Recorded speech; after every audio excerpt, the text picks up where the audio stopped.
Happy Tuesday, everybody. We got a lot to talk about, a lot to roast, a lot to react to. So grab a beverage. Hopefully you're wearing something very comfy. Smash that like on your way in. And let's get this party started. If you like what you see, come and get it with me. I know you deserve all you want. Cause your heart's made of gold. But don't wait till you're old. If you want it, I get you some. Hello, everyone, and welcome back to my channel. Stand-up comedian, pop culture vulture, and regular lady.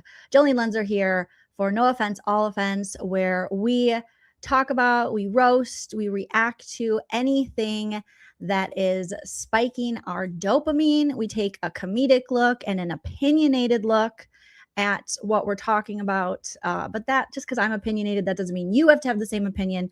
You're welcome to sound off in the live chat or the comment section, and we can just respectfully and calmly agree to disagree. That's my opinion! Just like Tamra Judge, who clearly is so freaking calm, from the Real Housewives of Orange County.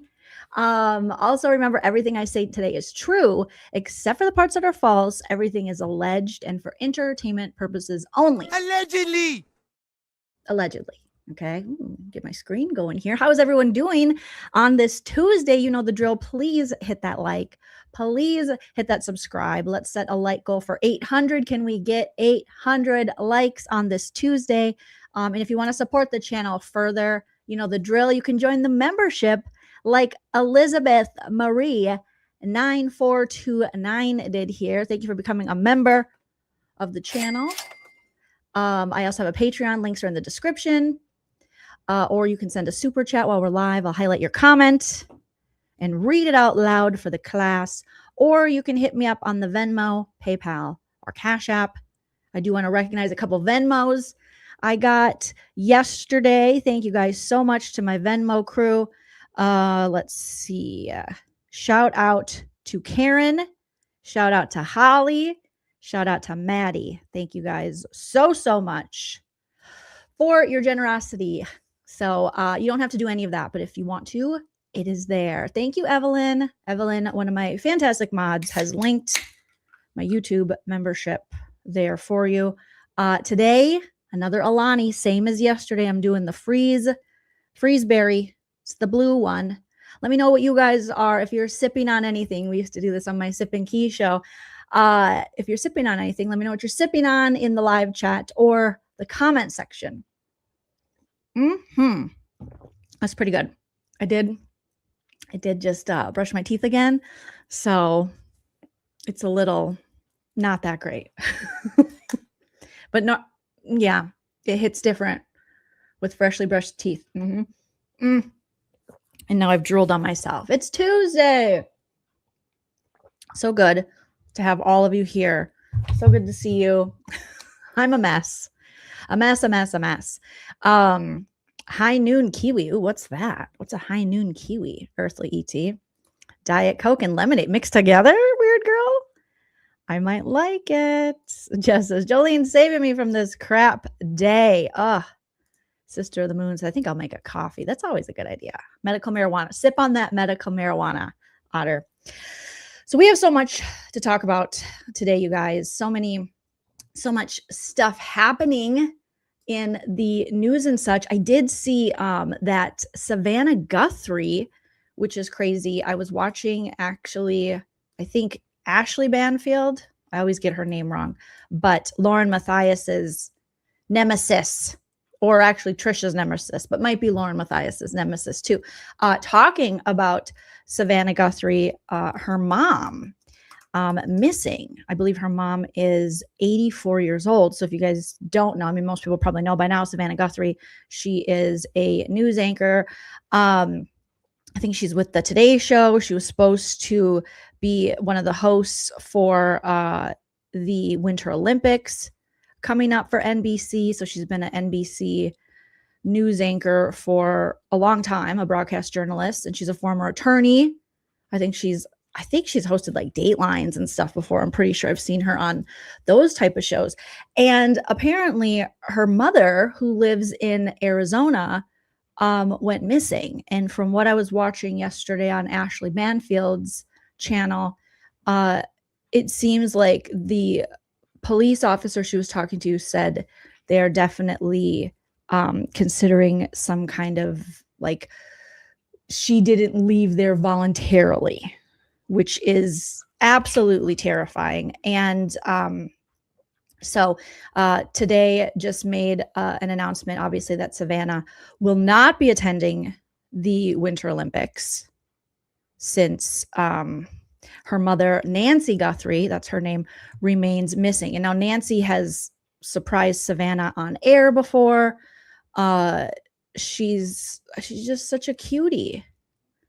And so they're reporting that Savannah Guthrie will no longer attend the 2026 Winter Olympics as the search for her missing mother, Nancy Guthrie, continues. As NBC Sports spokesperson confirms, Savannah will not be on location for the Winter Games, which begin Friday, February 6th. So that's, oh my gosh, this Friday already. Savannah will not be joining the Olympics as she focuses on being with her family during this difficult time. The statement said, "Our hearts are with her and the entire Guthrie family as the search continues." Oh my goodness, for their mother. We will share additional information about our opening ceremony coverage plans soon. So she was, again, like I said, slated to host or co-host the live coverage of the Winter Olympics opening ceremony on February 6th alongside Terry Gannon. But, her 84-year-old mother remains missing, according to police, after her family reported her disappearance on February 1st. And I think they said it was reported because she didn't show up to church. So they had people go check on her. She was last seen in her house located outside Tucson, Arizona, the night of January 31st, authorities say. Let me show you the little flyer that they showed on the news last night. Let me share this with you guys. It's horrific as they continue looking for Nancy Guthrie. And it's got like information on it on who you can contact if you know anything about this, if you've seen anything. This is the Pima County Sheriff's Department number, 888 Crime Anonymous Reporting, 88 Crime Anonymous Reporting, 88crime.org, and the number. So I know this was news of this was being talked about quite a bit yesterday, but I didn't want to talk about it yesterday because I didn't really know anything. And then last night, like I said, let me pull up Ashley Banfield, her YouTube channel. And because she was talking about this, so she has her Drop Dead Serious podcast. And we have been talking about Ashley Banfield because of the hidden true crime situation and Trisha, our little Trish, talking shiz about Ashley Banfield when she was discussing the John Ramsey video that we roasted. So let me pull this down and share Ashley. And Ashley actually had an interview with one of the officers, I believe. Let me pull it up here and see. Was it alive? I don't think it was alive. No, unless she took it down. I'm pretty sure it was yesterday. Let me just grab it here for you guys. Smash that like if you haven't already. Is it this one?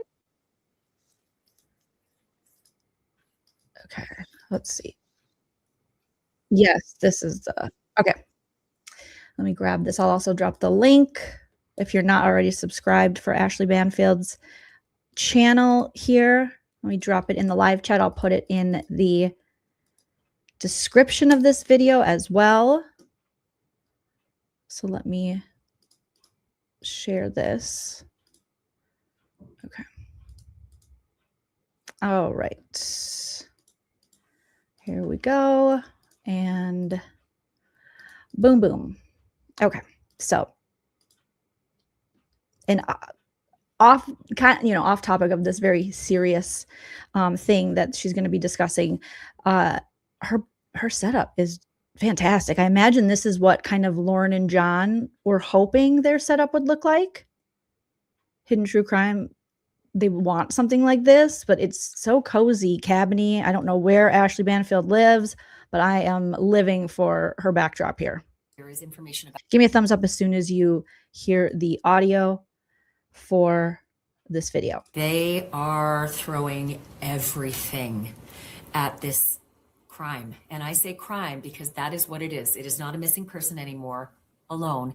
It is a criminal investigation involving a crime scene at Nancy Guthrie's home in Arizona. Let me get you up to speed a little bit on the stuff you're about to find out. I have had a very, very long and in-depth conversation with Sheriff Chris Nanos of Pima County in Arizona, and he was extraordinarily forthcoming with information. I am going to talk to you in depth about our investigative information and interview. And there is information about DNA. There is information about signs of entry. I have information for you about ransom. I have information. I asked him about footprints and tire tracks. I have information about the scene itself. Was the concern inside or outside the house? I've got new answers on that. Basically, I have a lot of information that I didn't hear earlier in the news conference. I'm going to bring all of that to you, but I want to take you to the beginning. I want to start from the very beginning in how the story broke, what happened, and how Savannah and her family even discovered that their mom, Nancy Guthrie, was not at home and that it was no accidental disappearance. So you would know by now, obviously, that Savannah has been for over a decade the host of the Today Show. And I should just let you know that this was really, really hard on her colleagues at the Today Show. Craig and Chanel opened the Today Show today without her, and they told the audience exactly why Savannah was not on the set. Here's how they began the day. Take a look. Right to what is a deeply personal story for us. Nancy Guthrie, Savannah's beloved mother, has been reported missing in Arizona. Nancy, who is 84, was last seen Saturday night and reported missing on Sunday by family members. Savannah saying in a statement, on behalf of our family, I want to thank everyone for the thoughts, prayers, and messages of support. Right now, our focus remains on the safe return of our dear mom. We thank law enforcement for their hard work on this case and encourage anyone with information to contact the Pima County Sheriff's Department at 520-351-4900. So Savannah's mom, Nancy, is 84, okay? And she was reported missing on February 1st from her home in the Catalina foothills, and that's just north of Tucson, Arizona. You should know that the call came in mid-morning on that Sunday, okay, Feb 1, and it has been around the clock since then. Family members said that they were first alerted that something was wrong when somebody from Nancy's church reached out and said that she wasn't at church Sunday morning.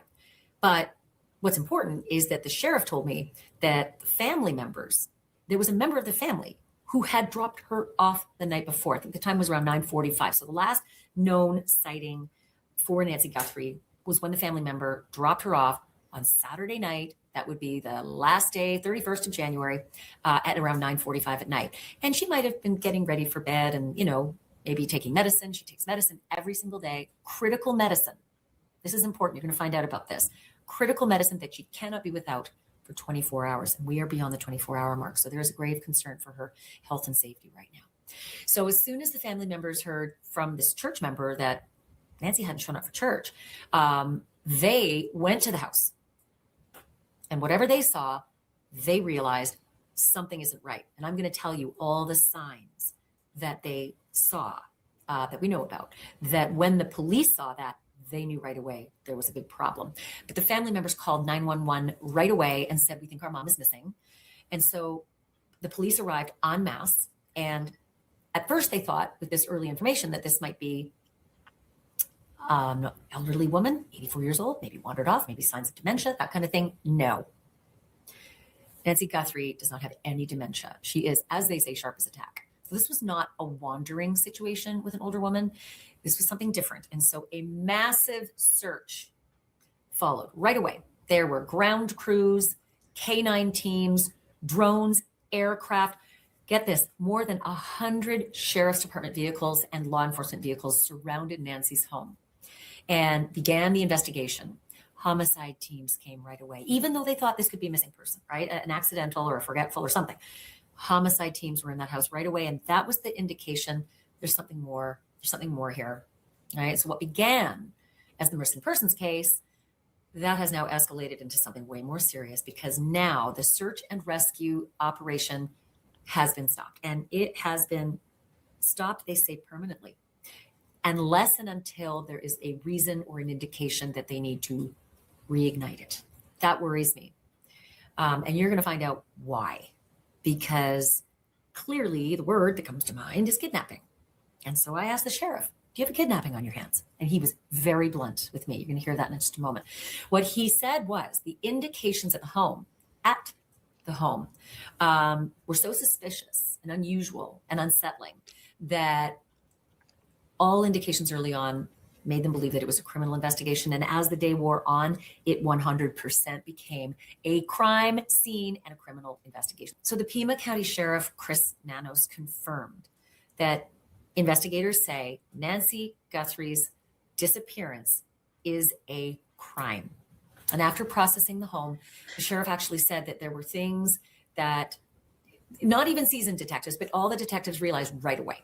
And I know what you're thinking, maybe she was picked up for an event with somebody else and just didn't take her cell phone or forgot to tell the family members. It's nothing like that. It's nothing.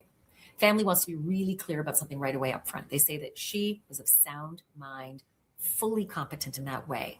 The only thing that Nancy Guthrie has is physical ailments, just, mobility issues, the stuff that comes with age when you're 84. She took these daily medications, right? And it was very upsetting to hear Chris Nanos, the sheriff, say she has to take them every day. And in a 24-hour period without taking them, it can be lethal. So now we're obviously well over 24 hours, or, today's February 3rd, and they're still looking for her. So let's fast forward just a bit to get to when Ashley starts talking to the police officer in Pima County. Back to the case. Here's my conversation now with Pima County Sheriff Chris Nanos. So Pima County Sheriff Chris Nanos. Okay. This has been really confounding and pretty grueling. It's never easy. These are tough cases, but I just have such confidence in my team that they've time and time again have proven themselves. And I just know we're going to get this resolved. Is there an area in Nancy Guthrie's house of particular interest where it was more clear that it was a crime than some other circumstance? I wouldn't, again, I can't talk to specifics about what we have in that home. But there's definitely, in our eyes, on our belief, evidence that shows and suggests that she was removed from that home and against her will. And we continue to look at some data that we think is available. It's just taking some time to get downloads in that, whether it's digital imagery from a camera to tracking a cell phone. There's just a lot going on in technological sense of gathering that kind of evidence. So that's all taking place. I think I mentioned we're working with a lot of partners, not just in the law enforcement community, but in the private sector. Some of the big corporations, Apple, Google, whatever, they're all jumping in. So it's never fast enough, right? So that's our challenge. There was a report that the front door was wide open. Is there any veracity to that report? I don't know that that's accurate, because it could be. I know that when we got there, the family was already there, and they'd already spent some time looking, as you would expect. Probably we got an hour delay there from them. Not anything intentional, just that, they went and looked and made some calls, and then they decided we better call 911. So. Was the homicide team able to ascertain any unique footprints outside Nancy's home or even inside? I cannot give you that. I would tell you that it is our belief she did not leave that residence on foot. Did not leave the residence, but the actual home itself on foot, did not walk over the threshold? That is correct. We do not believe she left that home by herself on foot. That did not occur. And she has a vehicle. So somehow they're insinuating that she was carried or she was unconscious, or because she didn't leave on foot, she was taken out other than walking on her own 2 feet? Is that what he means here? Have that vehicle. She is very capable of driving. Her physical limitation is really just her ability to move, to walk, and these things. But she's certainly got a very, like I say, very sharp as a tack mind is function. She's got her wits about her, and she can drive. Yeah. So no. But purse, cell phone, keys, wallet, and what else was left in the home that would very much indicate you don't leave it? I don't know of all those items. I do know we've got her cell phone. The rest of those items, I really haven't heard that. Interesting. I heard you say earlier cell phone, that you were in possession of her cell phone. There was a local report from Tucson saying the purse, cell phone, and keys and vehicle were all at the home. That could be accurate, but I can't speak to that. I'd have to ask my team. Okay. Is there any missing bedding from the home? Again, I can't speak to that. Okay. Was there any blood found in the home? There's DNA evidence we believe that we have found that we are going to submit, has been submitted for rapid DNA testing. Once that breaks down to us, I think we had to get it up to Phoenix. Everybody's rapid DNA testing machine here locally, for whatever reason, was out of service. But that is being looked at. Once we get that, we will submit what we can to CODIS and whatever else, whatever other DNA companies we need. Those things will be rush orders. We use here from the Sheriff's Department, DL Labs, and they do us pretty good on rush orders that can get us usually 5 to 10 days. Are you able to tell me where was the DNA found that would indicate that this was DNA that was valuable to you? It's from the home is all I can tell you. Door handles? I cannot go there. No. And first floor? The reason being, Ms. Banfield, is simply this. I can tell everybody, we're not trying to be secretive. We understand everybody really wants to know what's going on there. But there are certain things in that home that we know only the intruder knows about, and the things that occurred. Okay, so yeah, I mean, this is the interesting thing. Whenever you watch investigators or their police doing an interview after something like this happens, there are certain things they can't say because it impedes in the investigation, because it's information that only the person who's involved in this would know. But Sidegig says Brian Enton walked up to her front door and showed it on Twitter. So I just went to go check, and sure enough, he walked up to her house. Blood is visible outside the front door of Nancy Guthrie's house. And this is posted through News Nation. Let me see if there's any audio on this. Okay, let's see what they say. I don't know if there's any audio on it. I don't think so. But that's crazy. Blood is visible outside the front door of Nancy Guthrie's house. And I don't know if Nancy lives in a gated community, but this is what Brian is claiming on Twitter. That's weird. Press conference with the hey guys, so I just got out of the press conference with the sheriff here in Arizona, who is heading up the investigation into the Nancy Guthrie case. Nancy Guthrie, of course, Savannah Guthrie's mom, who is missing. The FBI is now officially involved. The FBI special agent over the Tucson sector was also at the press conference. There is not a ton of new information released. I asked about we could see that it looked like there was a Ring camera that was sort of ripped off the front of Nancy's house. And I asked the sheriff about that, and he acknowledged that they have also noticed that too, and they're looking into it, which was something new. But he was much, much more guarded today and tight-lipped just overall. He was not giving a lot of information. There really wasn't any new details that came out. He made it seem like they really know nothing new. He would not, when we asked about, is there a ransom? Has anyone called with a ransom? He kind of dodged that question and said they're looking into every possible lead. So that was kind of left open-ended. So we don't know, do they know a lot behind the scenes and they're just not telling us?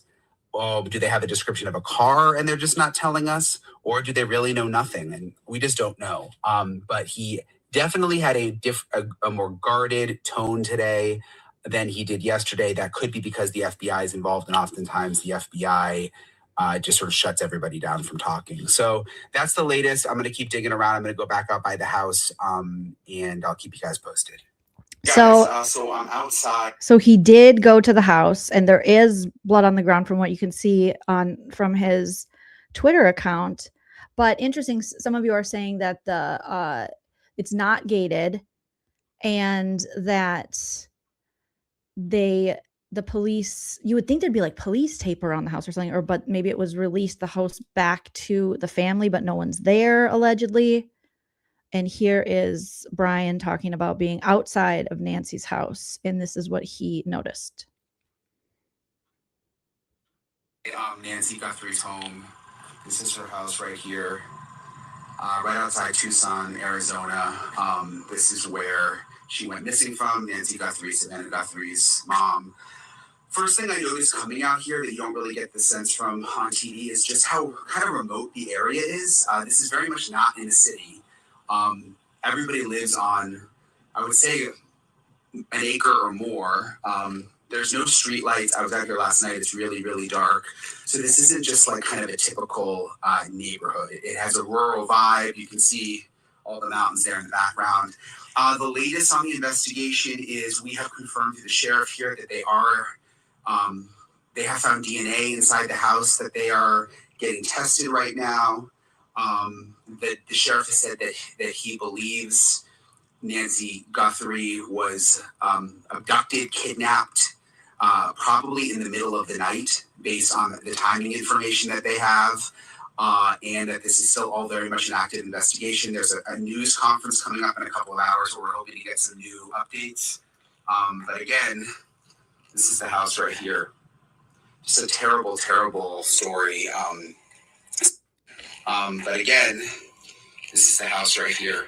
So it's a very big house. This is just crazy.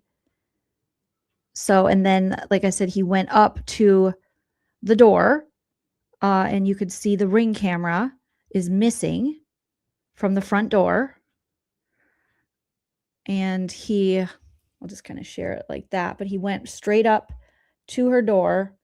And then when he is looking on the ground, what appears to be, who knows whose blood or what, but there appears to be some kind of like splatter that could allegedly be blood. And this is from Brian Enton and senior national correspondent, News Nation. Hopefully I'm saying his name right, but oh my goodness. Thank you, Side Gig, for the information to check this out. I'm going to follow him just so I can follow this, because when I heard about this, I thought that how crazy, that it's Savannah Guthrie's mom, an 84-year-old woman. And, a lot of people have been asking about ransom, and we heard Ashley Banfield asking the officer about ransom or what the reason is. But right now, obviously, they're not really giving much information regarding that. But to think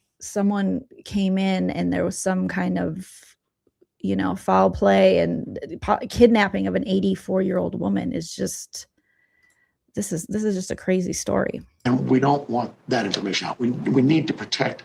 Fully respect that. Yeah, I have been to this rodeo many times, and I understand your limitations, and I respect them without question. I'll ask. Please feel free to tell me if you can. Thank you. I just don't want to come across. I won't hold it against you. I appreciate you.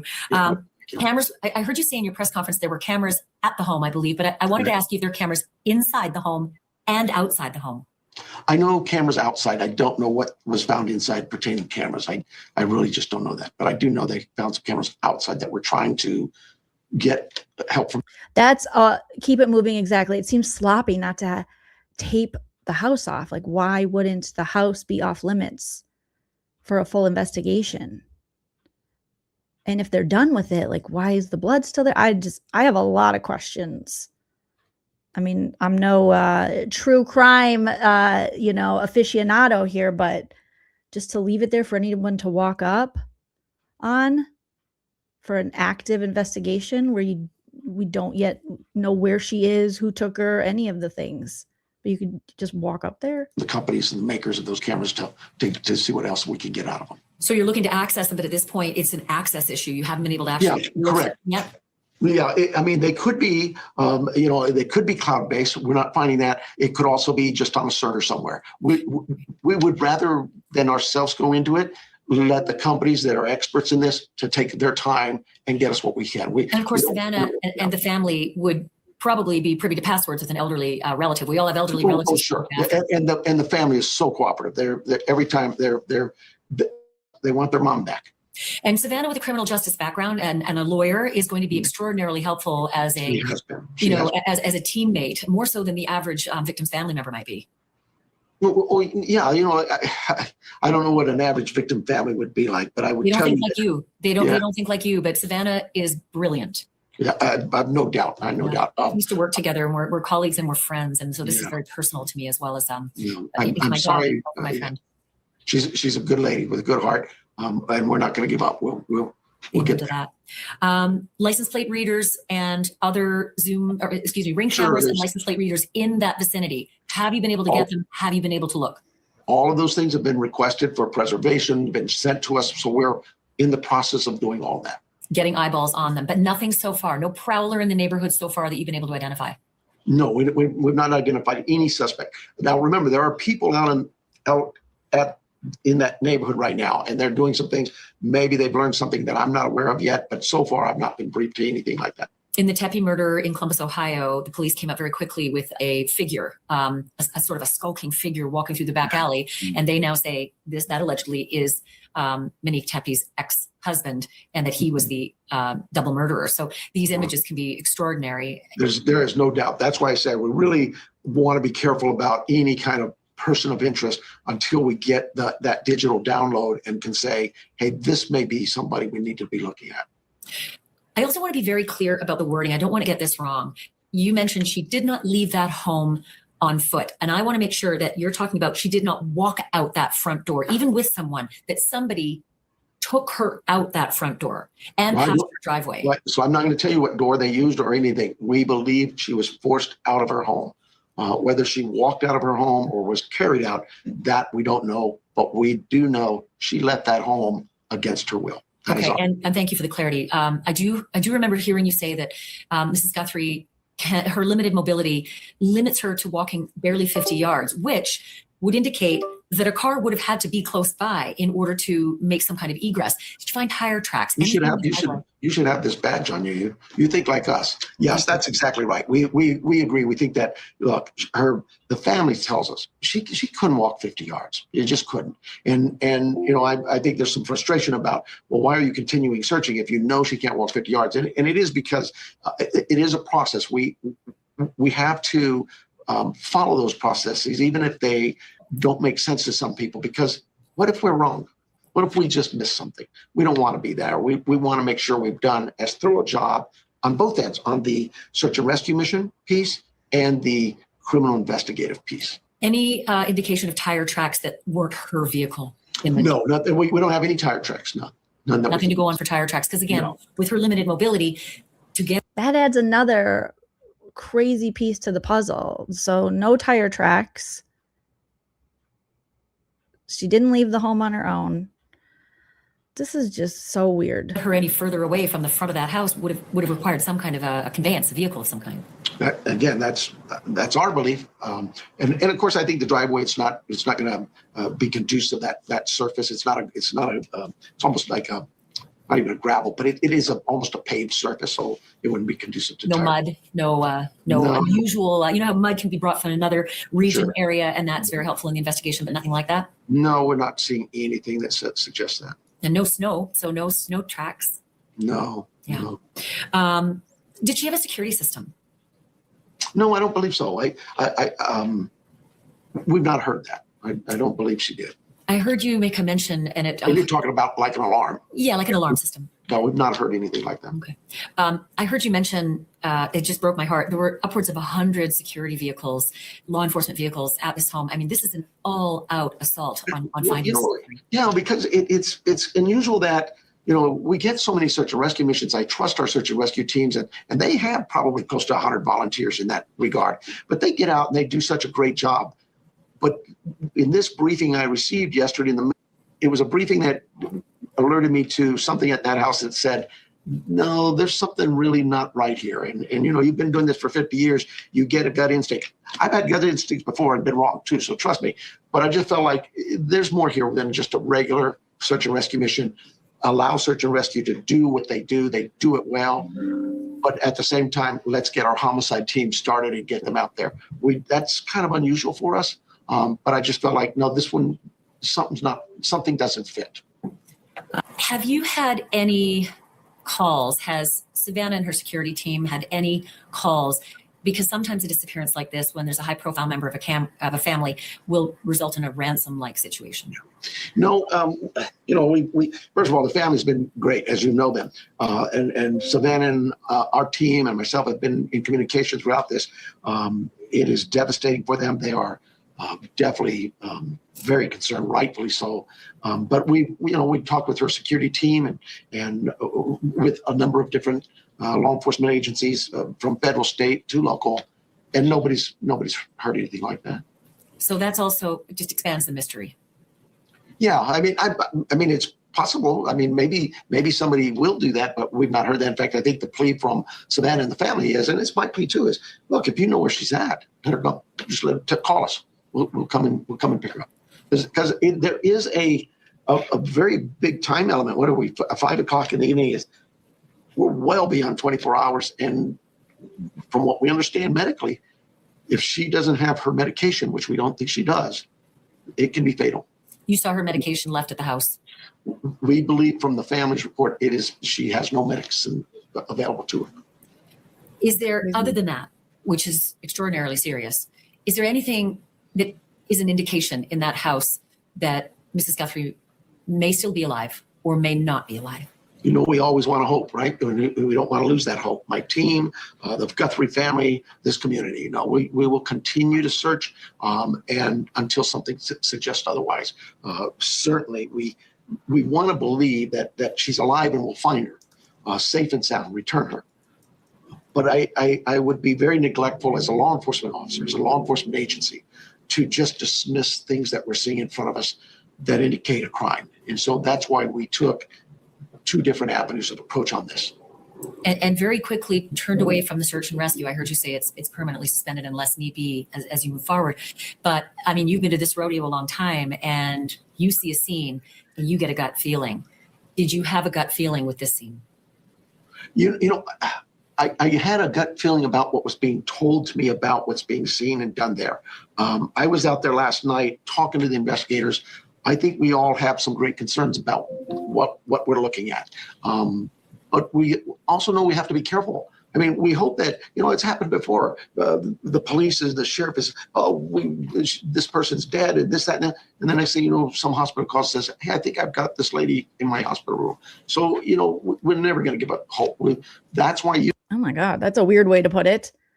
We're just like, oh yeah, this lady's dead. And then, then the hospital call. Well, why are you pronouncing someone dead if they're okay? So moving on from this, I did, not from this story, but from this video in particular, I dropped the link for Ashley's channel. Let's see, Ashley, she's done, if this is the only video she did on this, but I pulled up one of Gigi's after the press conference that they had today. So it looks like Ashley has only done one video regarding this.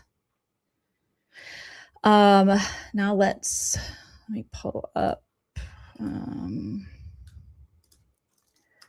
Pretty Lies and Alibis. Shout out to Gigi. I'm going to drop her channel here in the live chat, and I'll also have it in the description if you're not already subscribed.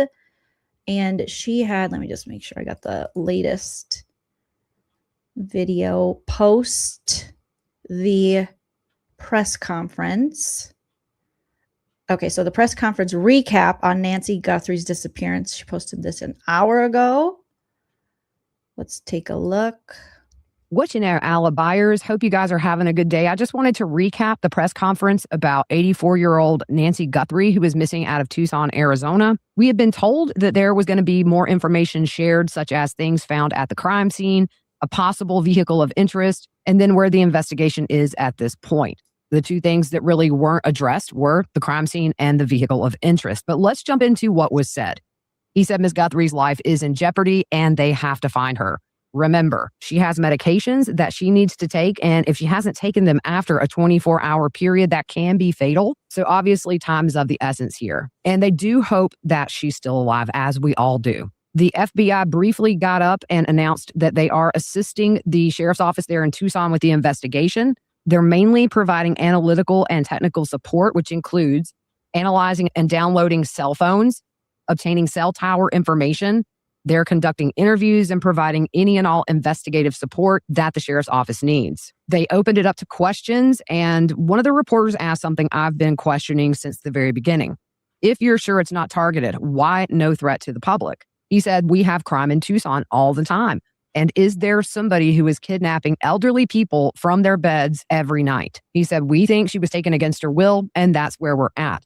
So for me personally, and I've said this since the beginning, not putting out there that there is an active threat to the community a lot of times means they have an idea of who they may be looking for, but they really don't want to come out and say it because you don't want a potential suspect to hear that, hey, we have an idea who maybe did this. But I do believe that this was random and not targeted. We would maybe hear a different line of dialogue coming out to the public about maybe you should lock your doors, check on your elderly loved ones, that kind of thing. But we don't have that. And for me personally, I'm absolutely cool with them keeping a lot of things under wraps close to their chest because our desire to know does not trump the importance of the investigation, which ultimately the goal is to bring Miss Guthrie back alive. If they were to say something at one of these press conferences that tips somebody off, that could be a very bad thing. So I get it. They are waiting for DNA samples to come back that was taken at her house.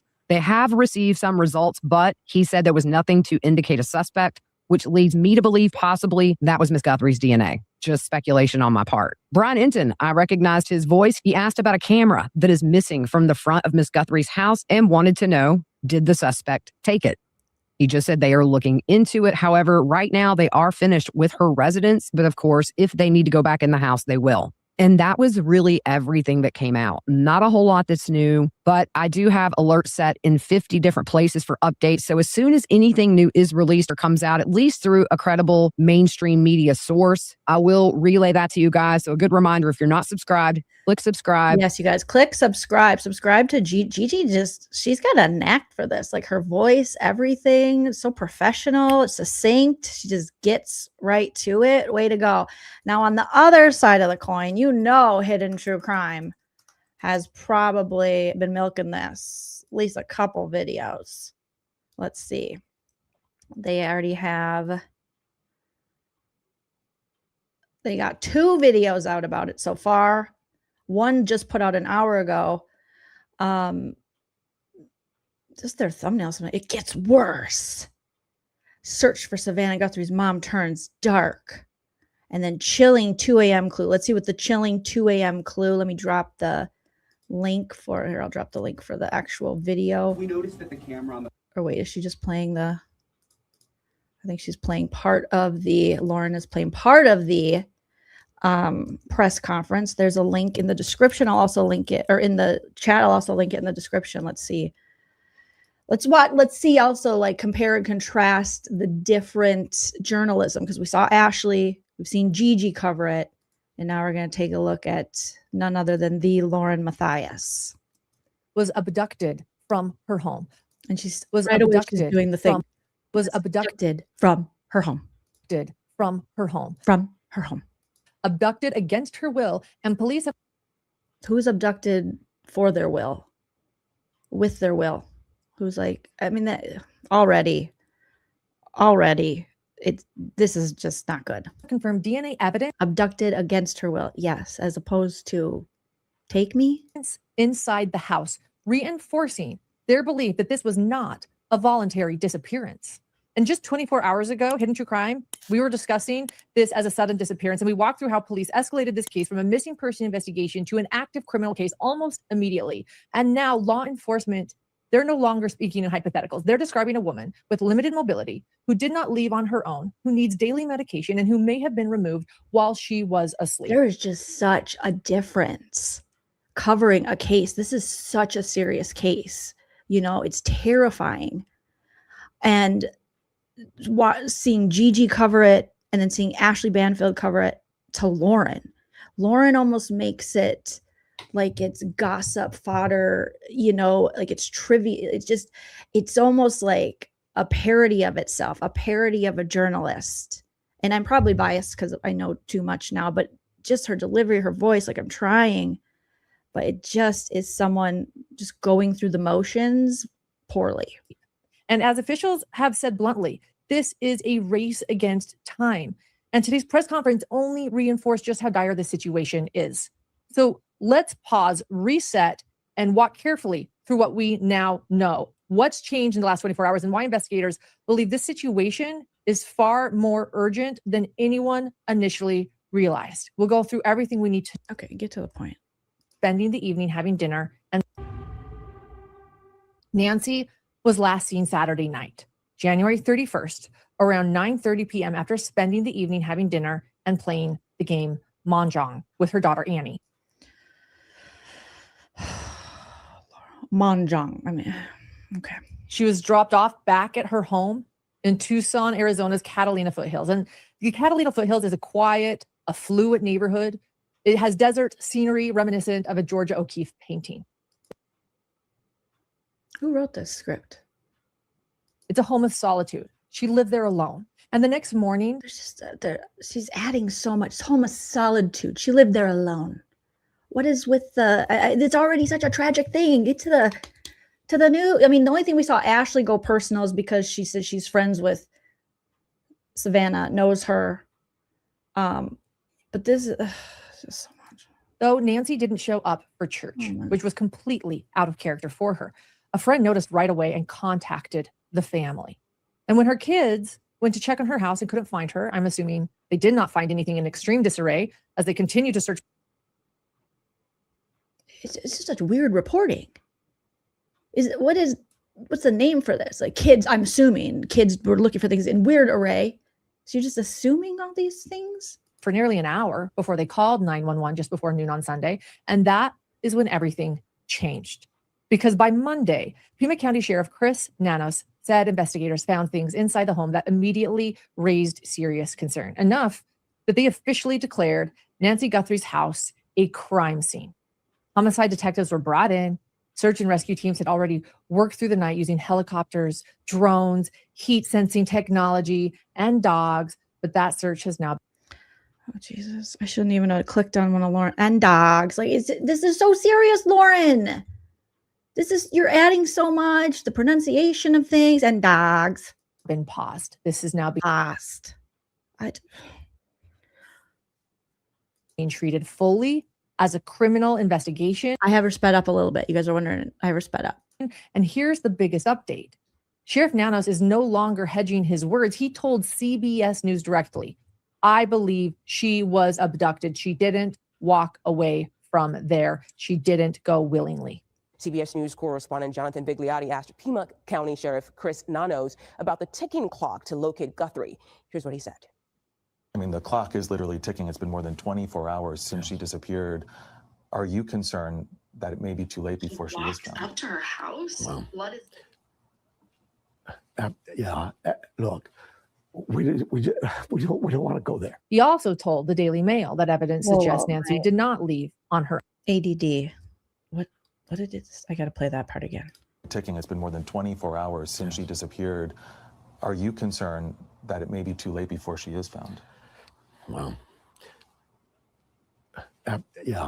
look, we don't want to go there. What the hell?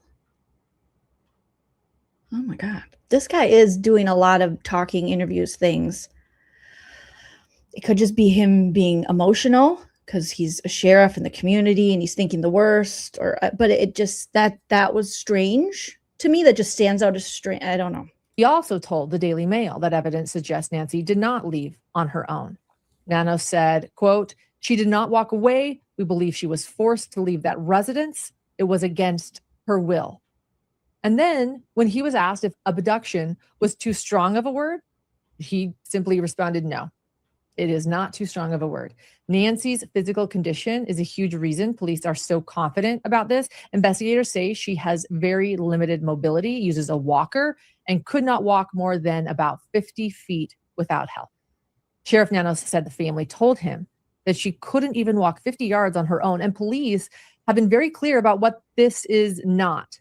This case is not a dementia-related incident, confusion, or someone just getting lost. That is what this case isn't. Sheriff Nano said, again, Nancy Guthrie is of great sound mind. She is sharp as a tack. This is not someone who just feels like this kind of reporting to me, compared now that I've watched two kind of really professional women, in my opinion, cover this. This feels like when you're writing an essay for school and you got to make the word count, you know, so you're just like adding in filler and things and doing all the extra to get to a certain sweet spot for time, if it's a video, or page numbers. Does that make sense? Like that's what Lauren's reporting reminds me of. Like, what are we doing here? just wandered off. I can't think of the last time where in the middle of the night in someone's bed, an 84-year-old woman disappeared on us. That's a challenge for us, and it's something that. So yeah, he's been getting really choked up, it looks like, it obvious. I mean, yes, but seeing him on Ashley Banfield to now, I guess I just didn't expect that. Just want her back. Yeah, we all do. We all do, Sheriff. I know you've been in contact with Savannah, who we know is in Tucson. What is your message to her and the Guthrie family and all the viewers who care so much about Savannah? We're not going to give up. We'll get this. I'm blessed. I have a team.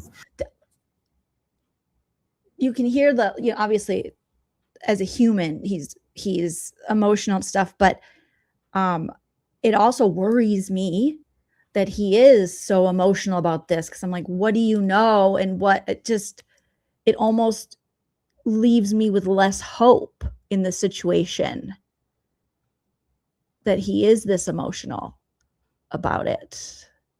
But I get that he would be emotional. He's the sheriff of the area. He may even know the family, and just thinking of an 84-year-old woman, someone who, you're vulnerable. I mean, I know my mom always says, and you feel that as you age as a woman, you feel as though you do become more vulnerable as your mobility changes and you're starting to feel your age and all the things. So I've heard from lots of women, over the age of like 70, who do feel more vulnerable when they're out in the world. And maybe that's just because that's my mom's age and her friends' ages, and I hear from them. But him being this emotional, I'm like, oh God, like what? What do you know? Look, they'll solve this. I know they will. And when detectives searched the home, they found Nancy's phone, they found her wallet and car still inside. The lights in the common areas were on. The front door was unlocked.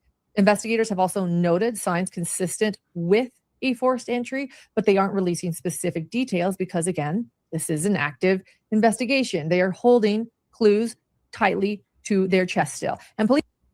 Gosh, this is really bad reporting. Please believe Nancy, though, was taken sometime overnight. That they're telling us, possibly while she was in bed asleep. Can you imagine? 80.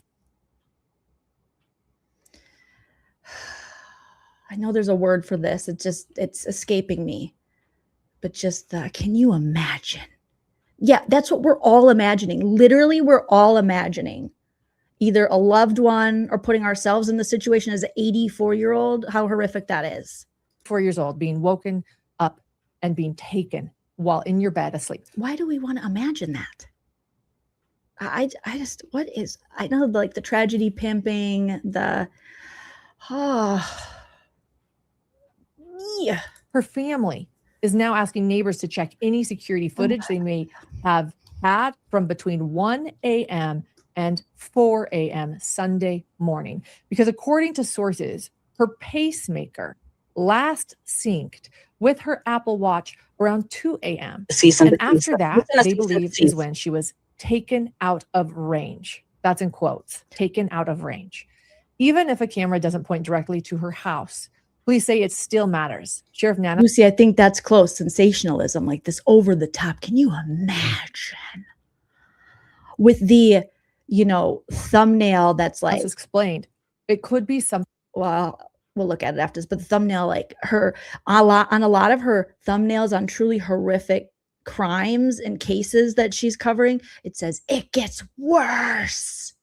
And you're like, oh my God, not it gets worse.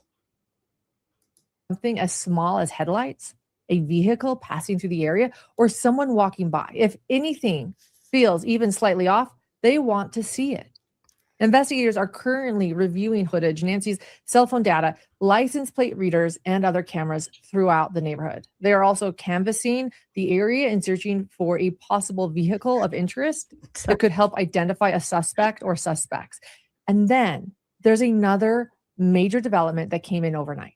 Sheriff Nanos has now confirmed that DNA evidence was located inside Nancy's home and sent to a lab for testing.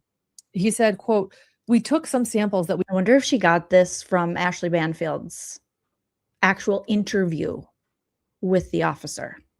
"We hope we'll have enough of a DNA profile to give us some identification as to what we're looking at," end quote. And according to the Los Angeles Times, that DNA source was indeed blood, according to Los Angeles Times. And at this point, investigators haven't said whose blood it is, and they've explained that it could take several days for results to come back. But the presence of blood at the scene, if true, only reinforces why police believe this was not a voluntary disappearance. Sheriff Nanos has also been very blunt about how serious the timing is here. Nancy needs daily medication, and it has now been well over 24 hours since she disappeared. He said, "This is about an 84-year-old woman who is sick, who needs her medications, who in the middle of the night was taken from her bedroom. If she is alive, she needs her medication. That in itself could be fatal. And that's scary." End quote. Right now, police don't know if Nancy was injured when she was taken. Authorities also say there's no evidence that she was taken across the nearby Mexican border and no indication that this involves cartel or border-related activity. It's also worth noting a bit about Tucson as a city. Like many urban areas, it has higher than average crime rates compared with the national average, especially for property crime. And some neighborhoods also see violent crime in Tucson, but the Catalina foothills, where Nancy lives, is very different. It's an affluent, low crime area with large homes and generally very strong security. Oh my God. What could be more egregious? What could be more misleading? This is fascinating watching Ashley's video first again and then Gigi to see what Lauren does and just the difference and just how icky Lauren's feels. Like you guys are saying, salacious, performative, sensationalism, just trying to meet the word count. It definitely doesn't feel like I'm watching a professional journalist cover the story with like respect and care and just facts. There's just so much adding to try to scare people. Can you imagine? Yes, like I said, we can all imagine. This is horrific. We don't need that you to Violent crime contextualize this and add your own little things in. crimes, like in abduction, are extremely rare there. And that's part of why this case is so alarming and why investigators are treating it with such urgency. Oh, geez. What are we? I've decided I'm officially. Just horrible placement with some of these creators and the ads when they're talking about truly terrifying things. Then they're like, hey, I've decided to take this gummy that makes me feel great. It makes clears my skin up. Done with mornings that start with, why do I own clothes but still have nothing to wear?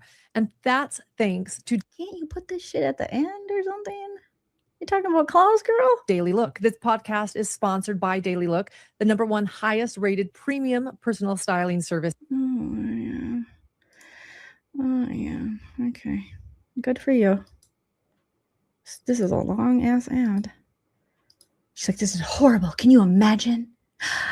I hate worrying about what I'm going to wear when I'm sensationalizing horrific news stories.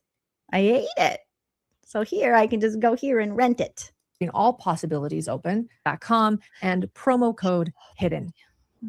Awkward. Okay. As for motive, investigators are keeping all possibilities open. Sheriff Nano said there is no initial evidence that Nancy was targeted because of her daughter, Savannah Guthrie's public profile as a Today show anchor. But at the same time, he said that they can't rule that out. He confirmed that investigators are looking into whether Nancy may have been stalked or harassed, and said Savannah's security team is in contact with law enforcement. And this is where a lot of public speculation starts.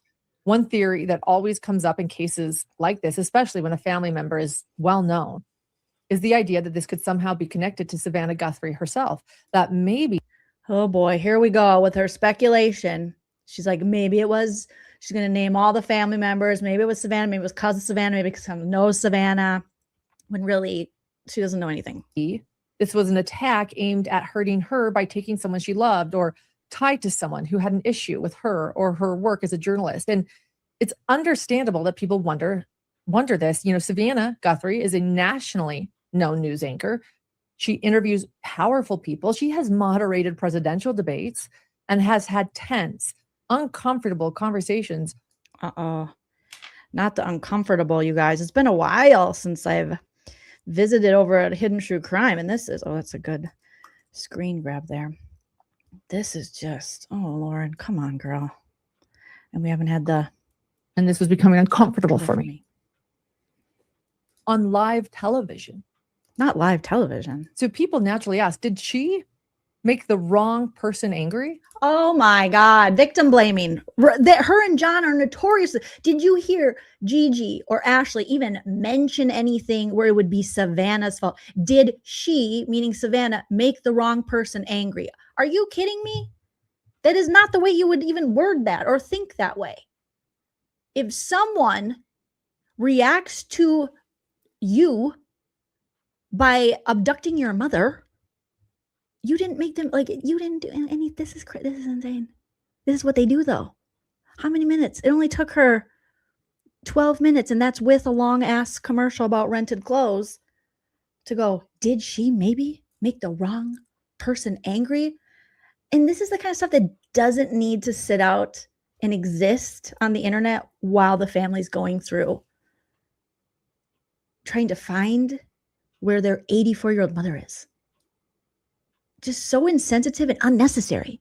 That's just unnecessary speculation that seems mean. It seems harmful. It's not helping. It's not journalism. It's just, it's yucky. Tense, uncomfortable conversations on live television. So people naturally ask, did she, uncomfortable for me. Who's asking that? Did you ask that? Because I didn't ask that. Make the wrong person angry?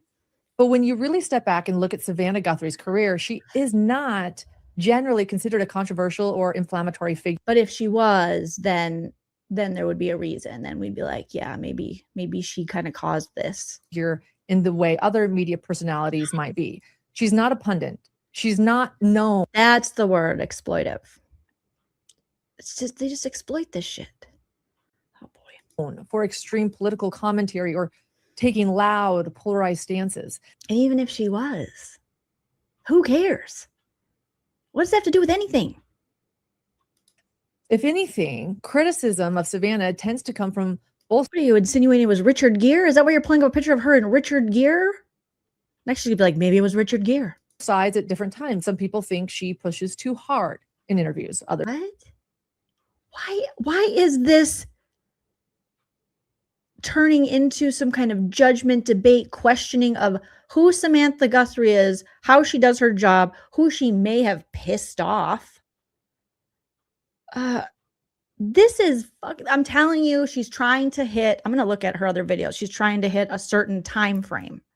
Okay, because you can tell by your algorithm how much money you make, how much, you know, your or by your, not your algorithm, but by your video analytics on YouTube, you know, how long people tend to watch for, what's the sweet spot, the same as you can look at what's the good time to post these things or to go live. Clearly, I don't pay attention to those things as I'm always moving my live times around. And sometimes I'm live for, 6 hours. But those are all things within her analytics. So it'll be interesting.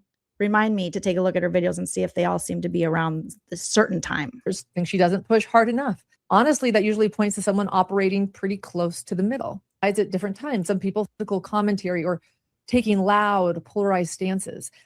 If anything, criticism of Savannah tends to come from both sides. Why are you even talking about criticism of Savannah? her mother is missing. Different times. Some people think she pushes too hard in interviews. Others think she doesn't push hard enough. Honestly, that usually points to someone operating pretty close to the middle.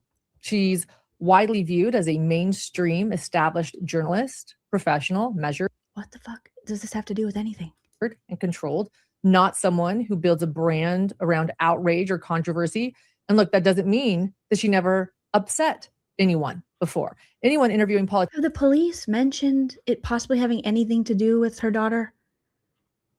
Or like a cuckoo bananas person who was like stalking the daughter, Savannah Guthrie? Or is it just all shit Lauren's making up in her head? Politicians at that level will frustrate someone eventually.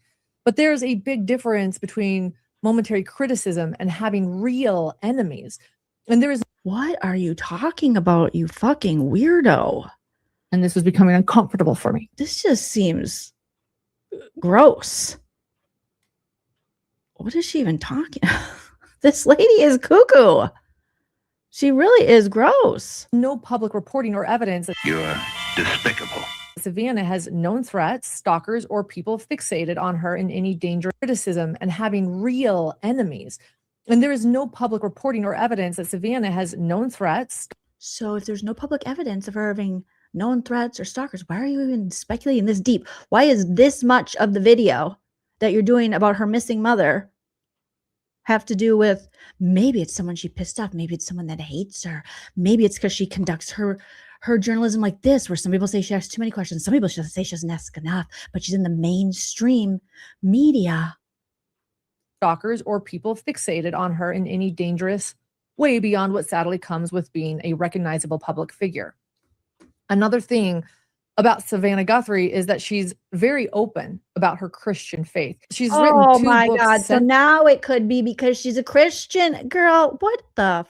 Jesus is just alright with me. Jesus is just alright. Oh yeah. I mean, I shouldn't be shocked, but this is just the grossest kind of gossip, rumor, sensational BS from an alleged journalist. So now it's because she likes God? On her faith. Huh? Mostly what God does, as well as mostly what God does is love you. And those books aren't political or controversial. They focus on grace, love, and faith through difficult moments in life. That's not the profile of someone out to stir people up. In an era where some news anchors are clearly partisan. Or now that she likes God, that people wouldn't come. I just don't even know what this chick is saying. Lauren, this is ridiculous. Or openly ideological, Savannah has generally maintained a reputation for being fairly neutral in the stories she covers. And look, viewers might disagree with how an interview goes, but she's not widely seen as injecting personal beliefs or agendas into her reporting. So while investigating. Oh, Jesus. Oh, well, good question. Fig says, why'd she bring up the cartel at all? Why? Because she's throwing everything. God, the cartel. What did Savannah do wrong? What kind of journalist is she? Did she piss people off? Did she love God enough? Like, what the hell? Turn his TV off. Turn his TV off. She's literally trying to get her word count. This is just bad. Might disagree with how an interview goes, but she's not widely seen as injecting personal beliefs or agendas into her reporting. So while investigators are right to never rule anything out, there's nothing right now that suggests this was retaliation or a targeted attack connected to Savannah's career. And at this point, that theory lives more in the realm of understandable speculation rather than any solid evidence. And there are a few other theories people keep asking about as well. Some have wondered if this. Who are these people? Who are these? She just says these people. I feel like it's just her head. It's her and Grayson.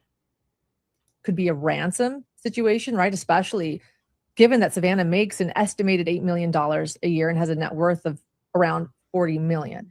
But if that were the case, investigators would typically expect some kind of contact by now, right? A demand, a message, something. Others have suggested this.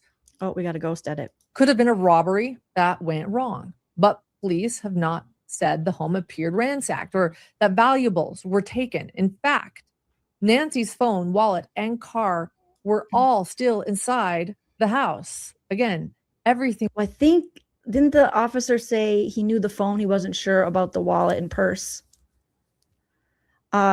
Yes. Pyrex says, usually if you don't agree with an interview, you don't abduct their parents. Yeah, it's not normal, Lauren.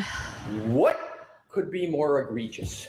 What could be more misleading? Usually when people don't agree with someone's journalism, it's not, common that they would abduct their parent. At this point, anything is possible, but why is she throwing out anything? Obviously, we can all go to the worst places in our head, but if we haven't heard from this investigation that that's even an option and we have no reason to head there, why put this shit out? If you're a journalist. Was there. Family allegedly looked for Nancy, as you recall, for an hour before calling 911. So if investigators or even family believe this was primarily about theft, we would likely hear that the scene reflected that. So far, they haven't said that. And honestly, looking at this from the outside, looking in, that's important context because it helps. At this point, I think Lauren might have done it. Like at this point, what? Right? I'm with Loki. I suspect Lauren. I suspect Lauren is behind this. If we're just speculating, because she is being weird. She is saying some weird stuff. And the way she's reporting about Savannah Guthrie doesn't seem like she respects her. It feels a little like, almost like angry. Like there's a jealousy. The way she's like, well, she's in the middle and she's a mainstream. And we know how Lauren operates with other women. So it just is, this just is not, this isn't your forte, girl. This is so bad. Narrow what this might not be, even as police continue to work towards what it is. The FBI is now assisting in the investigation as well, bringing additional resources and expertise, especially in digital forensics, image analysis, and cell phone data. Meanwhile, Savannah Guthrie has remained off the Today Show and posted a deeply emotional message overnight asking for prayers. She wrote, "We believe in prayer. We believe in voices raised in unison, in love, in hope. We believe in goodness. We believe in humanity. Above all, we believe in Him. Thank you for lifting your prayers with ours for our beloved mom, our dearest Nancy, a woman of deep conviction, a good and faithful servant. Praise your prayers with us and believe with us that she will be lifted by them in this very moment. We need you. He will keep in perfect peace those whose hearts are steadfast, trusting in the Lord." A verse of Isaiah for all time, for all of us. And then Savannah ended with this simple but heartbreaking plea: bring her home.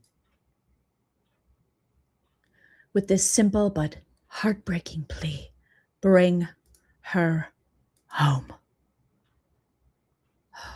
Lauren, you're doing too much.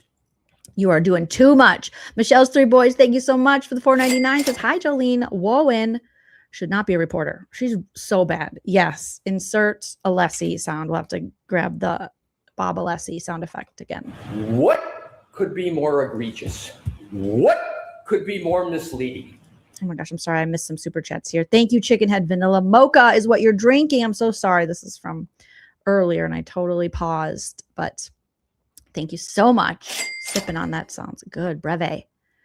Katie Kirshner, good to see you. Thank you so much. So did TMZ really get a ransom note? I'll have to, we'll pull it up and we'll see. I'm not sure. I thought I saw some videos that mentioned a ransom. On today's Today Show broadcast, anchors spoke about the case, and again, they confirmed that authorities believe Nancy was taken against her will. They said that while police are receiving tips, they still don't have a solid lead, which makes public help absolutely critical right now. Sheriff Nano said, it is a race against time. I hope that window hasn't closed. The Pima County Sheriff's Office gave a press conference today, Tuesday as well. We have a lot of work in front of us. We have a job to do, and we have someone's life who is in jeopardy. And so job number one is we got to find her, and we got to work hard to do that. I understand there's great attention on this, and rightfully so. And I appreciate it. And I thank you for it, because it has generated a lot of leads for us. And so we're tracking those leads, and we're doing things with evidence that you would expect us to be doing. Most importantly, Sheriff Nanos said that Nancy still hasn't been found. And while that's heartbreaking news, there is still hope. He mentioned that they're chasing a lot of leads, but didn't have any new updates to share. Then he handed things over to John Edwards, the assistant special agent from the Tucson FBI office, who said a few words and answers in questions. He assured everyone that they're doing everything possible to bring Nancy home. That includes analyzing cell phones, checking cell tower data, and conducting interviews. He emphasized that they're aggressively following every lead that comes in. If you live in the area or saw something on Saturday night, the 31st of January, or Sunday morning, the 1st of February, please report it to the Pima County Sheriff's Department or the FBI at 1-800-CALL-FBI. Every lead and tip is important. We are aggressively pursuing and looking into every single one. Again, please help us bring Nancy Guthrie home. Thank you. After that, the floor was open for questions from the media. Sheriff Nano still could not say whether this was a random act or something targeted. They just don't know yet and are looking for all possibilities. Well, we have crime in Tucson all the time, right? Like any city. And so there, when you say a threat to the public, is there somebody out there who's kidnapping elderly people in the middle of the night every night? We've not heard that. We don't believe that's the case. We do believe that Nancy was taken from her home against her will, and that's where we're at. He also has no idea if more than one person is involved. When a reporter asked if any demands had been made, he said they've had all kinds of leads that they're investigating. You were asked if there was any ransom, and you didn't say no. You said we're following all leads. Does that mean a ransom has come in? We're following all leads we have. That's all I can tell you. We've got hundreds of leads, and it's from you that produce those leads by telling people we need help, and I'm grateful for that. But I'm not going to get into all that.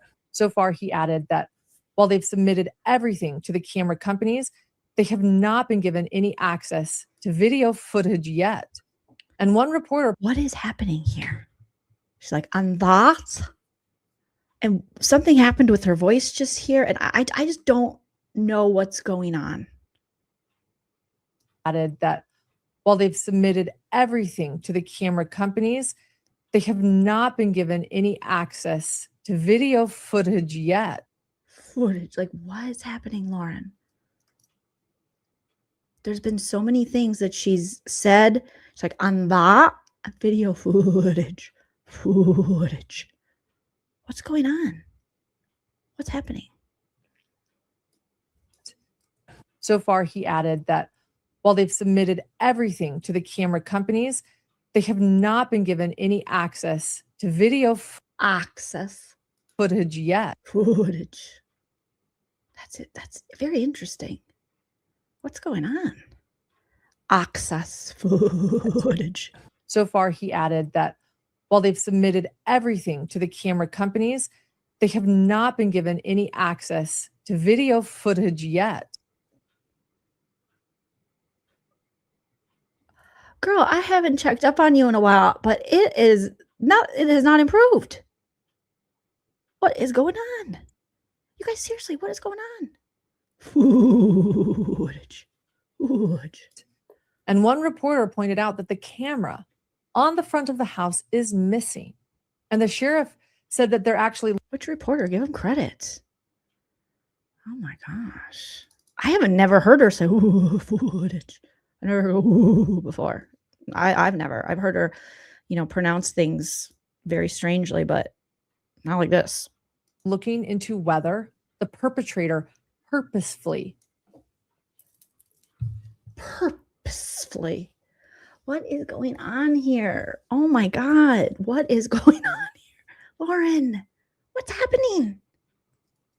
Pointed out that the camera on the front of the house is missing. And the sheriff said that they're actually looking into whether the perpetrator purposefully took the... Whew, that was a bite. She had to dig up to the heavens purposely. Allegedly.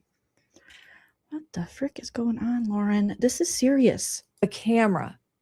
After a few more questions, the sheriff said they'll give another update on Thursday, unless, of course, something major happens before then. And if something does, you can count on Hidden True Crime to bring you all the latest. I do not count on that. I count on you watching someone else taking their information and then doing this weird video with extra words and sensationalism and hyperbole and like golf balls in your mouth or something. But I do not look for you guys to give us all the facts and nothing but the facts. I expect you guys to speculate, to be very dramatic, and to lack compassion, ethics, and professionalism. That's what I expect. My God. Latest verified updates. We do have verified updates. Girl, you just speculated most of the video and was blaming Savannah. One more development to share coming in just now this Tuesday from TMZ. But I want to be very clear up front that this is still highly speculative and could. Yeah, we know. It's inappropriate. Ultimately turn out to be a hoax. That being said, I'm still going to report it. That being said, I'm still going to report it.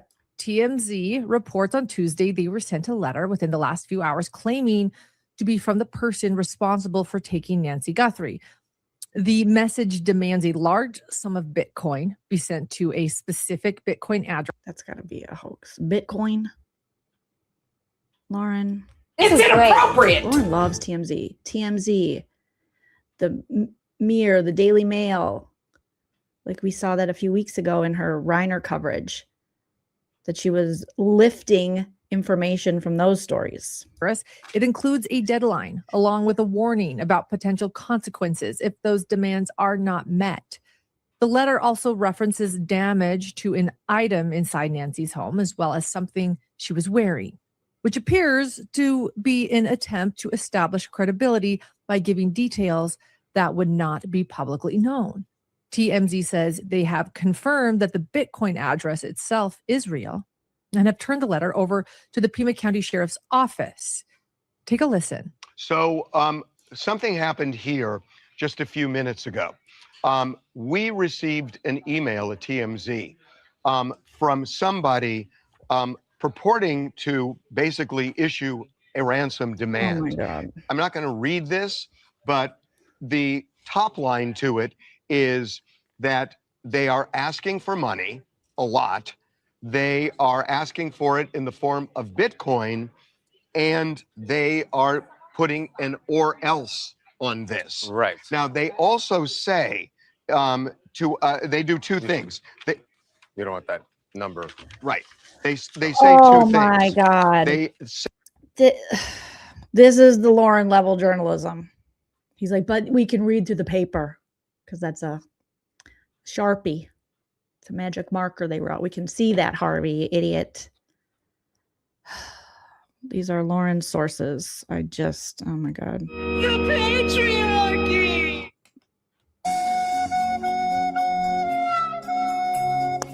We're doomed. Let me just fold that over for you. say that And he's still freaking holding it up where people can read through the paper. Harvey's got to retire. He has got to retire. He is lost in the sauce. there is an address, a Bitcoin address. They literally were like, you want to hide that? You want to hide that? He's like, let me read the paper. You don't want that number. Right. They say two things. They say that that there is an address, a Bitcoin address that that they could send this money to, and then they give a description of something that Savannah's mother was wearing at the time of the abduction and a damaged item in the house. Both things are clearly mentioned because they want to prove that they're legit. So they have information about something that happened in the house. Look, they got a random ass dude in the background putting a towel on his head. Harvey's got, possible evidence, numbers, that he's just showing and they're trying to hide it. And he's like, no, because he's more worried about making sure his t-shirt is the right amount of tight on his elderly biceps than actually, protecting possible evidence. This is just, oh my God. We don't know. Don't know if that This is what Lauren's reporting feels like. Only worse. is accurate. We have called the sheriff's department We've made multiple calls, spoken with the detective Why would you even put it on then? unit. We have passed on this email. We don't know whether Why don't you let them investigate it? this is legit or not. But I will say, this happens from time to time where a media outlet gets something like this. So just in due diligence, we've... The one thing we should has to say, be taken very, very seriously. Go ahead, Charles. yeah, Sorry. the one thing we should say is that we have confirmed it. At least the Bitcoin address that they've included in Is this email real. is legit. Right. And the Oh, wow. Okay. Wow. Thank you so much. Thank you. That's fantastic. Thank you for taking this so seriously. Oh my God. the authorities will have to take this very seriously. This is a piece of material evidence that has been turned over. They just gave it to them and then they immediately were like, let's go and make some money off this. They think an abduction happened. They have found substance in the house. The detective walked. This guy just like, he just woke up from a nap. Oh, these three jokers. Back a little bit. The sheriff walked back the blood idea. They said that things have been gathered and they are testing those substances, but he did clarify Harvey, don't show us the stuff on the paper again.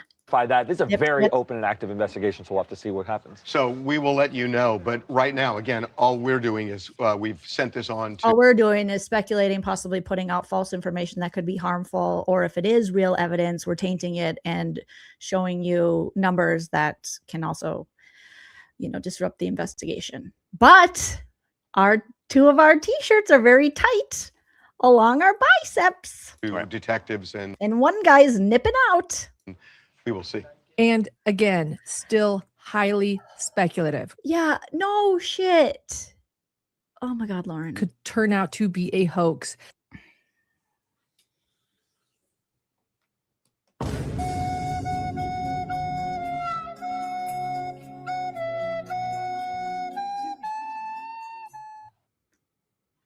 And there is nothing from the sheriff's office to clarify any of this, but still TMZ is reporting this as of Tuesday. We wanted to share this.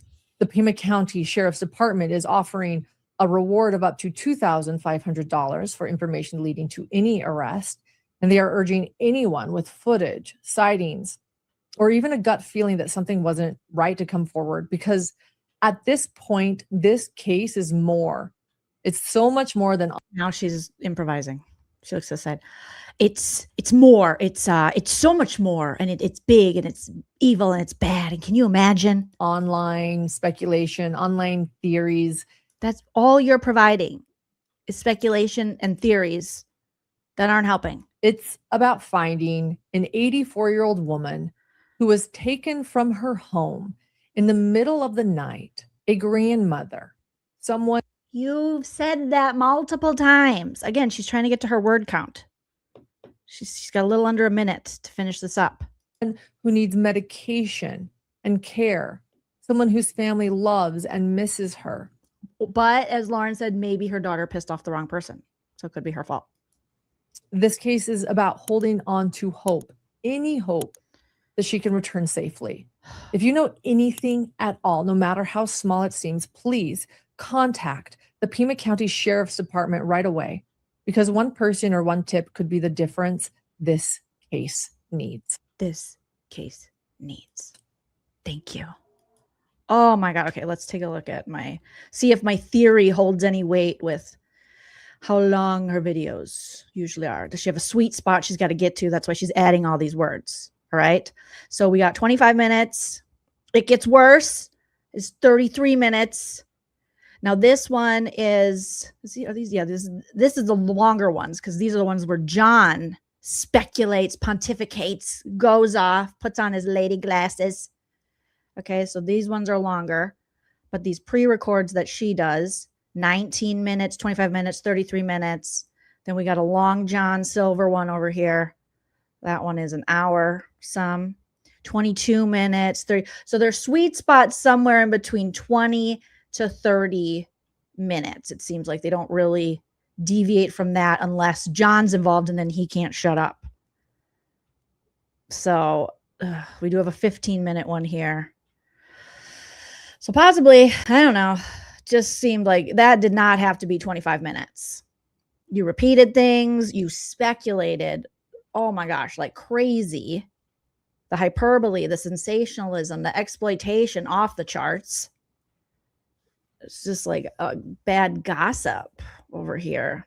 Oh my word. Oh Lord.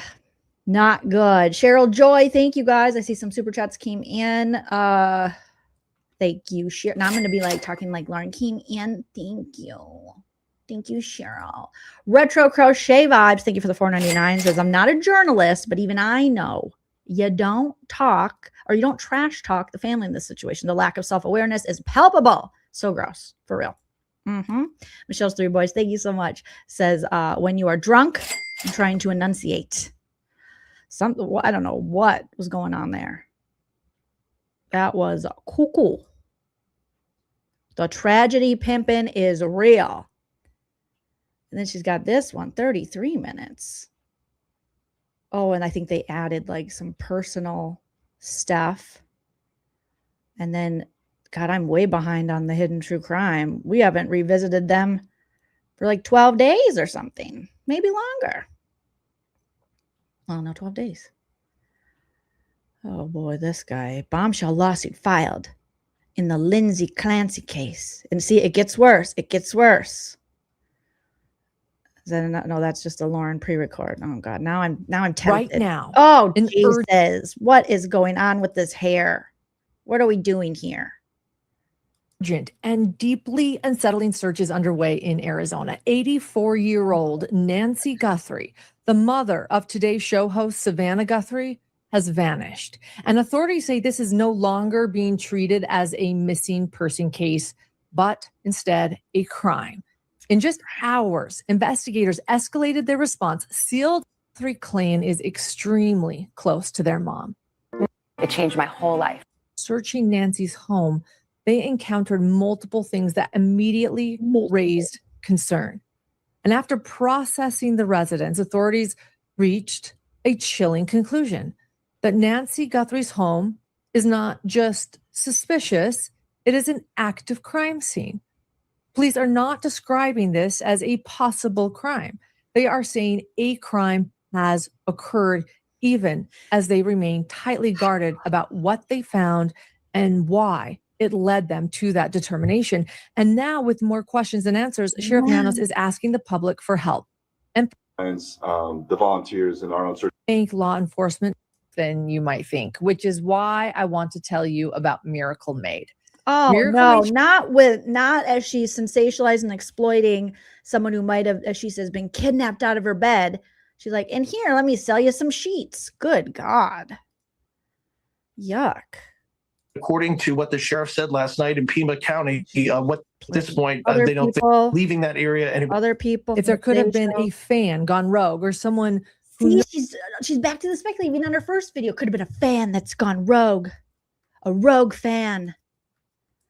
possibly happened to her. And while Nancy does live alone, she does have regular help from staff, some of whom have been in contact with police already. And police do have Nancy's phone and are searching through her home footage.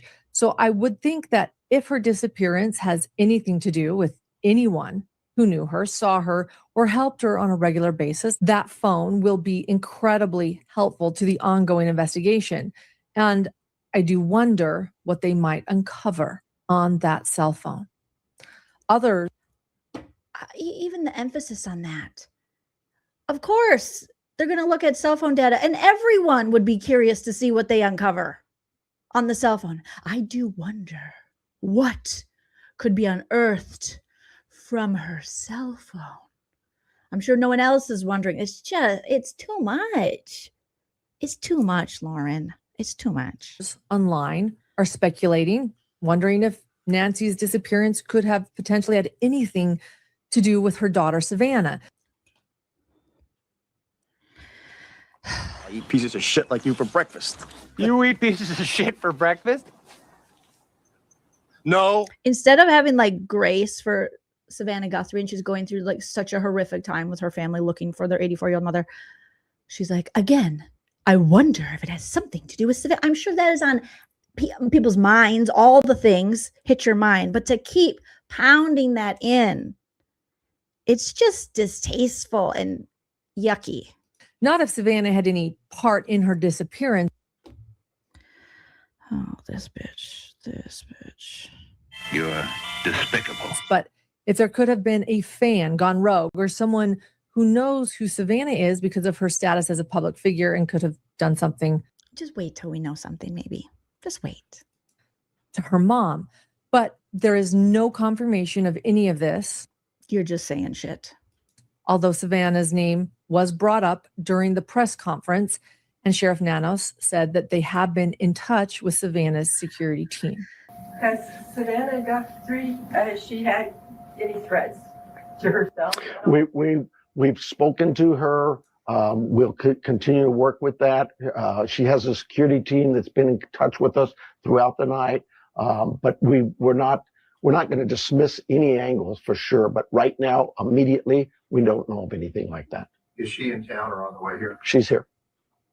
Right now, since authorities are keeping a very tight lip on why they know that this is a crime, I do just want to give some more background on Nancy. Nancy is and was, according to her family, a strong woman. Is. Present. A lot, like, say is. Was. Who says was when we don't even know?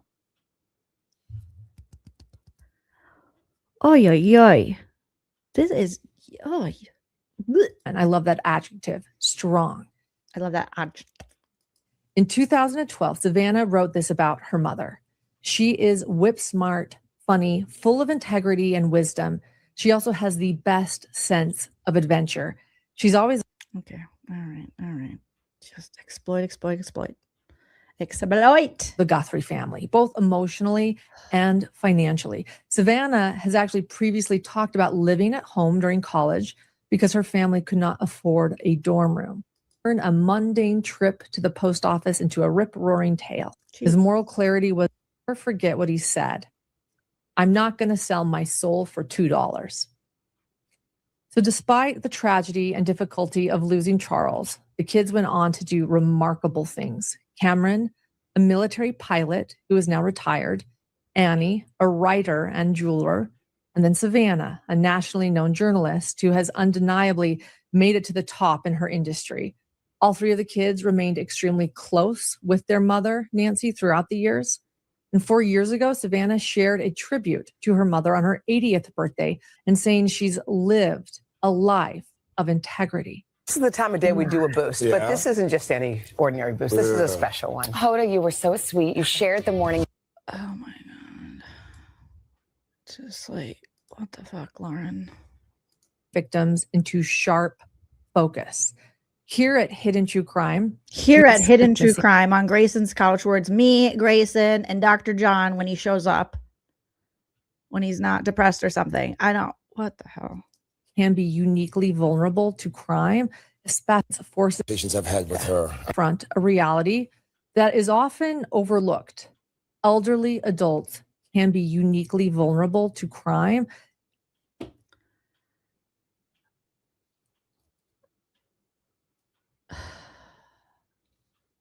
You think that's overlooked? Like what? These people, every story they cover. You probably didn't think of this, but we did. It can be overlooked. No one overlooks that. Especially when age, isolation, health, and trust intersect. When older adults are... Oh my God, she's doing the John speculation. She's doing her little pseudo-psychology thing. Like, I'm a real psychologist. My husband's a psychologist. Isolation, age. And this is her first video on it. And we still do not know a lot. And here, they are going to, mark my words, they're going to be putting out Psychologist Reacts ASAP. Harmed or go missing. Their cases too often receive less attention than other cases. They receive less urgency, despite the very real risks that they face. And that's why Nancy's case matters beyond this moment. It brings elderly... Why does she always have to do it where that's why this matters? And I'm telling you why this matters because I know that it matters. So just in case, you guys don't know it doesn't matter because the world doesn't treat it like it matters. I am going to be the person to stand up and tell you what matters. Victims into sharp focus. Here at Hidden True Crime. Not here at Hidden True Crime. Lady. At your assistant's apartment. We've seen this before. Last year, here at Joleen Lunzer. No offense, all offense live. Me.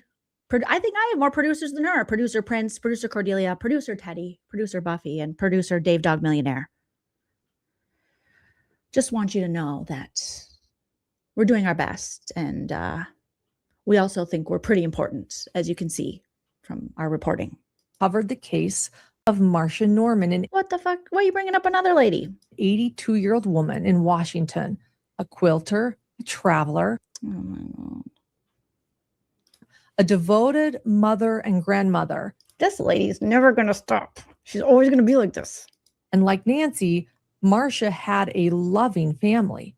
And like, why does she roll her eyes like that when she says that stuff? You know, she looks and she goes, Marcia had a loving family. She had a loving family. Loving. What is that? Do I do that? Nancy, she was living alone. Marcia was reported missing and later found brutally murdered. Oh, Jesus Christ. This story's bad enough.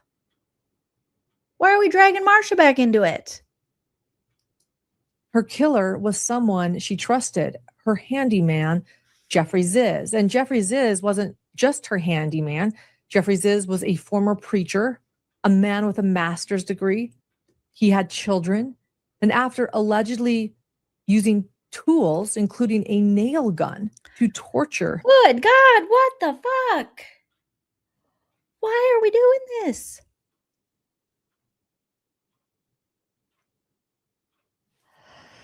Screenshot. How is this helping? Next morning. And what makes Marcia's case even more disturbing is what came before. Ziz had previously been convicted of severe sexual crimes against his own.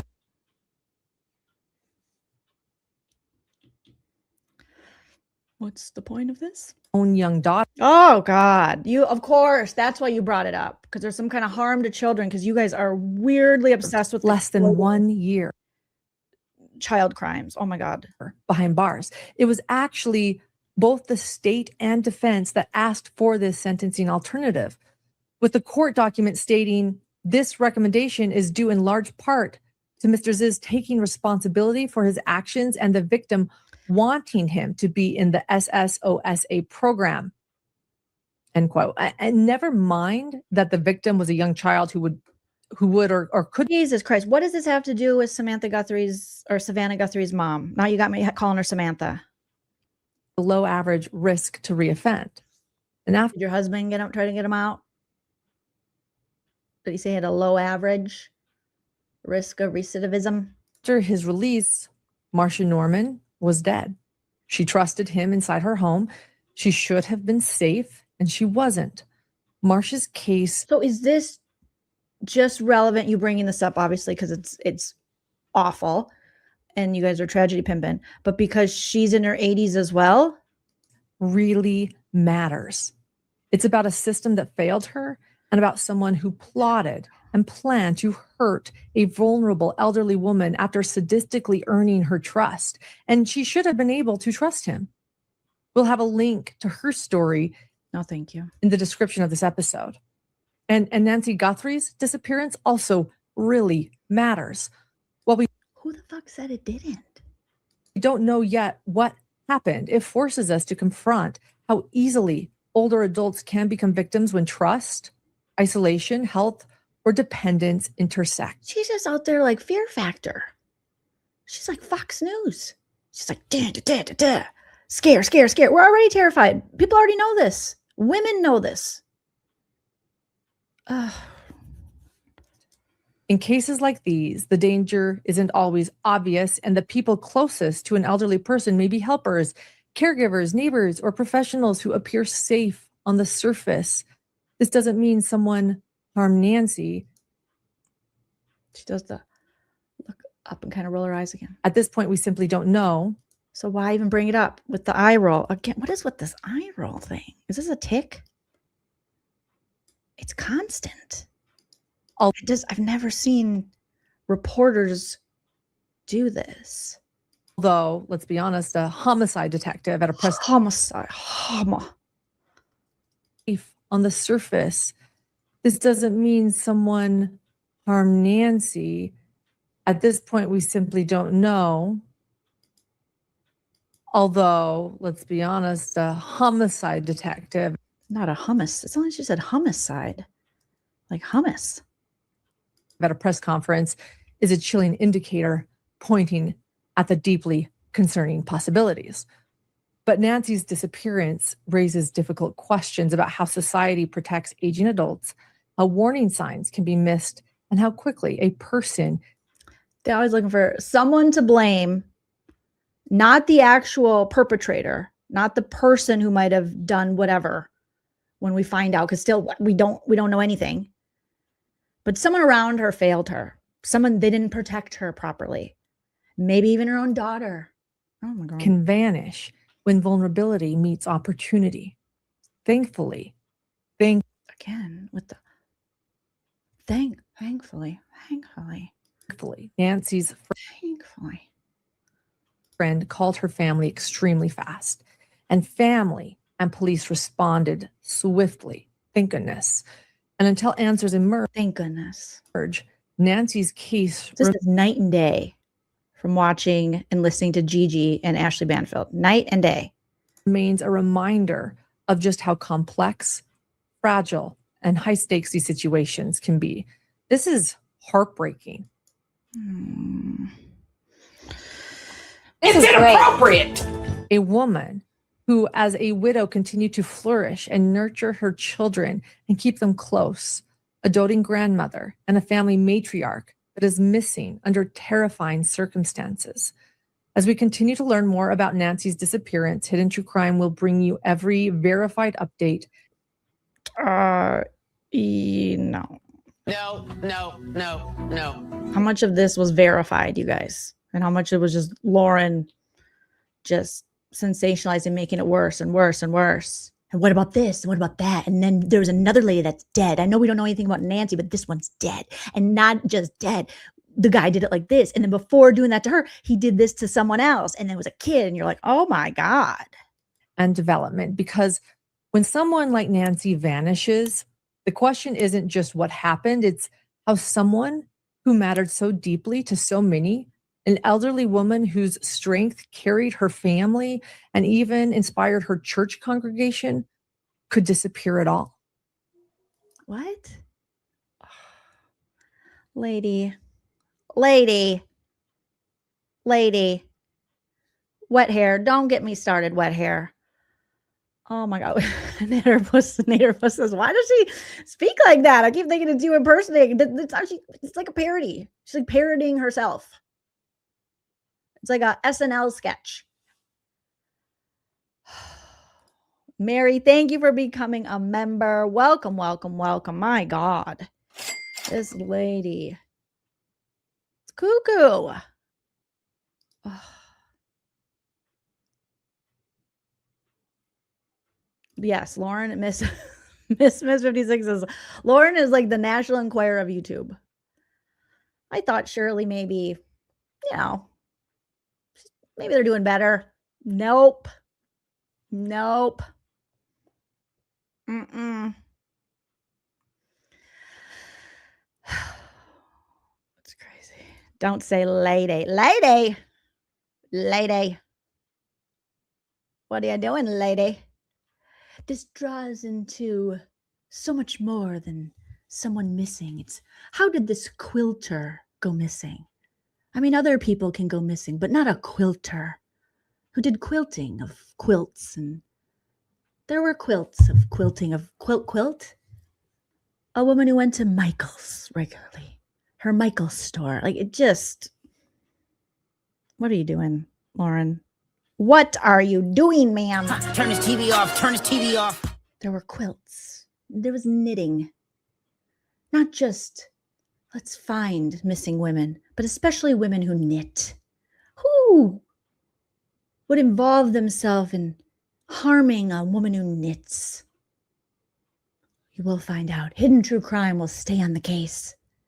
Me and Craybay and Grandma Glasses, John, we will stay on the case to find out who's hurting the quilters and the knitters. We'll see you next time. It's too much. It is too much. It's yes, ballet flats, Janice. It's extra. Extra. Good Lord. Although Savannah. Stop playing, Lauren. Give it a yawn. I'll put the links in the description if you want to watch Lauren's videos without my rude interruptions.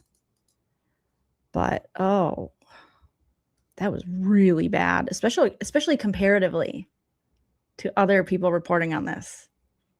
It's so bad. These people are losing it.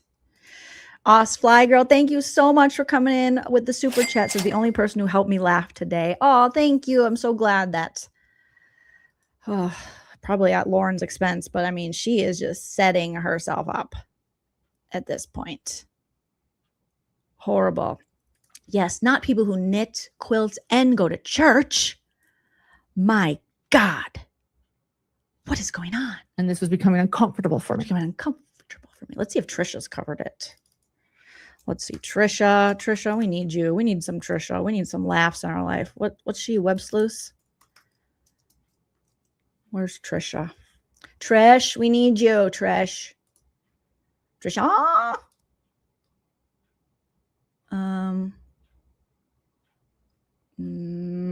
Trisha? Video? No. She is Trisha's True Crime Minute? No. Trisha, where are you on this? Where are our favorite true crime reporters? Is Trisha back on her couch? Oh, these are from 9 months ago. Oh, because she only really does lives. So these are the latest videos. Her last pre-recorded video is 8 months ago. Damn, Trish. Trish just likes to go live. Let's see. Trish. Oh, what happened? Oh, she's got upcoming, you guys. 7:30. A couple hours. You'll be able to hear what Trisha has to say. Ransom note. She's going to talk about the Bitcoin ransom note. Is it real? Oh, Trisha. Oh, boy. Oh, boy, Trish. Other than that, no. Oh, she's covered that nasty actor guy. He's free. Timothy Busfield. That's his name. Let's see. How long is this one, Trisha? Trisha, don't you have any fun videos? Don't you have anything fun, Trish? These all are major bummers. No.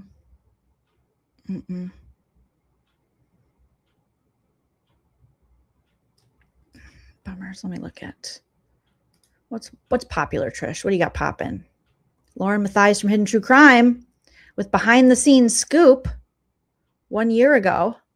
Okay, we'll give it a whirl, Trish. Hey everyone, welcome to Web Sleuths YouTube Live. My name is Trisha Griffith. Oh my God, Trish. This is a year ago, but that camera, I think they got her a camera upgrade because it's a little less foggy. It looks like she put her fingers all over it.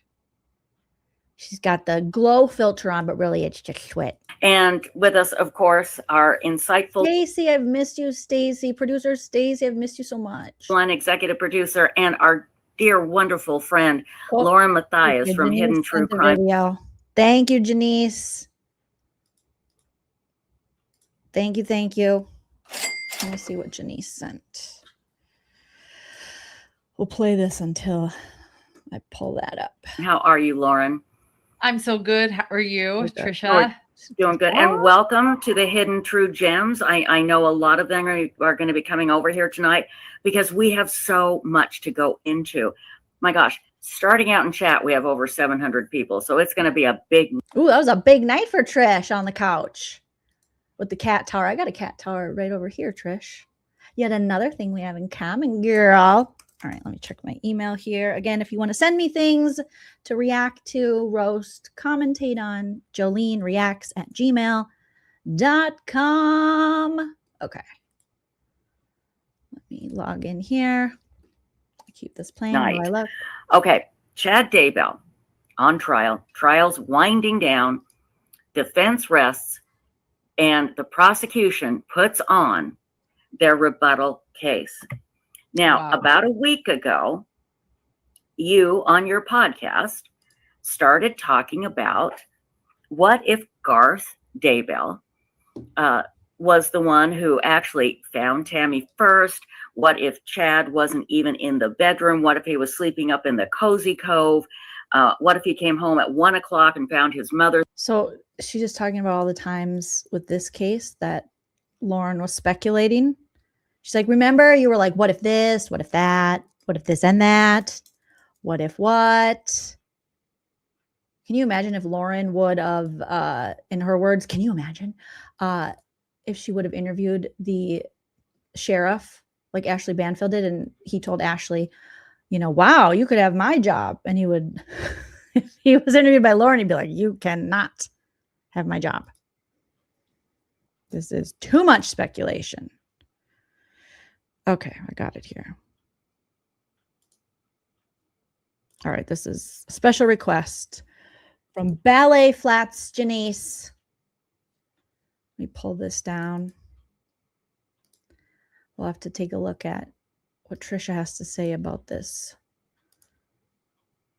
Nancy Guthrie situation tomorrow, maybe. All right, so here is, let me take this. Take this down. Okay, so we have Lauren from 8 months ago. Oh, it's one of her lunch lives. We love a lunch live with a lav mic. There are two things going on. Why? She's so sick that she has to be wheeled out. She said go to the, let's see, what did Janice say? Go to the 2:50 mark. Okay, 2 minutes and 50 seconds. Going, that's 2:40. 2:50. Let's see.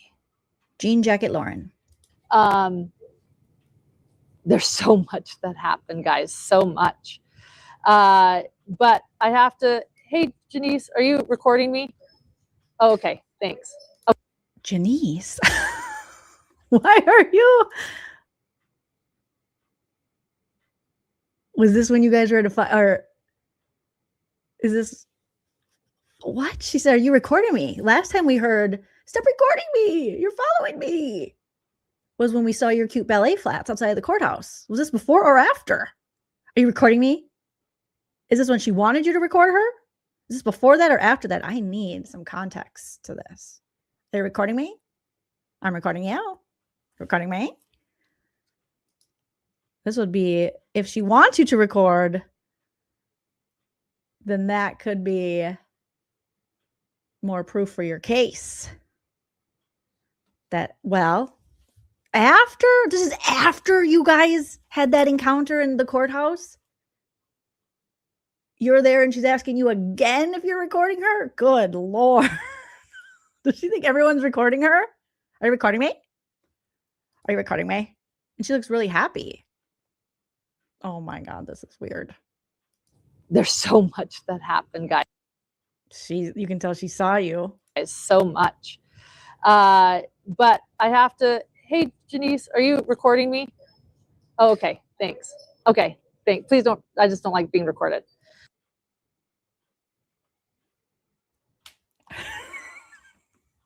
Turn this TV off. Turn this TV off. I just don't like being recorded. Except for when I'm constantly recording or recording other people. What? Are you recording me? Just don't like being recorded. Was this in the evidence for the civil stalking? Much. But I have to, hey, Janice, are you recording me? Oh, okay, thanks. Okay, thanks. Please don't, I just don't like being recorded. What? Is she just trying to get some like proof or something and trying to, keep planting the seeds that you're a stalker as well and you're just recording her? What the frick? So then, so at that. Hey, Janice, are you recording me? I just don't like people recording me. Except for when they're recording me. Okay? Don't record me. Oh, that's not Janice. That's just another lady who's in good shape. Okay? Well, don't her record me either. Oh, she doesn't have a phone? She doesn't know how to record? Well, maybe she's secretly recording. Don't record me. Don't record me. Moment, you've got Lori saying, are you going to drag me out of bed again if you. Also, the sound is horrid with that mic. I think you might be talking. You're making it crack. You might be talking a little too loud. Okay, Janice says, I was walking out of the courthouse and she was doing a live and immediately assumes I'm recording. Oh my gosh, Janice. You poor thing. This lady was like straight harassing you. You're like, let me live. I'm not recording you. Are you recording me? I don't like being recorded. Don't record me. Janice? She was just on you. Good Lord. Didn't seem like she was afraid. It just seems like she wanted to be in a fight with you. Like she just wanted to be all up in your business. Wanted to keep bugging you. Down like this. There's so much that happened, guys. So much. But I have to. Hey, Janice, are you recording me? Oh, okay. Thanks. Okay. Thanks. Please don't. I just don't like being recorded.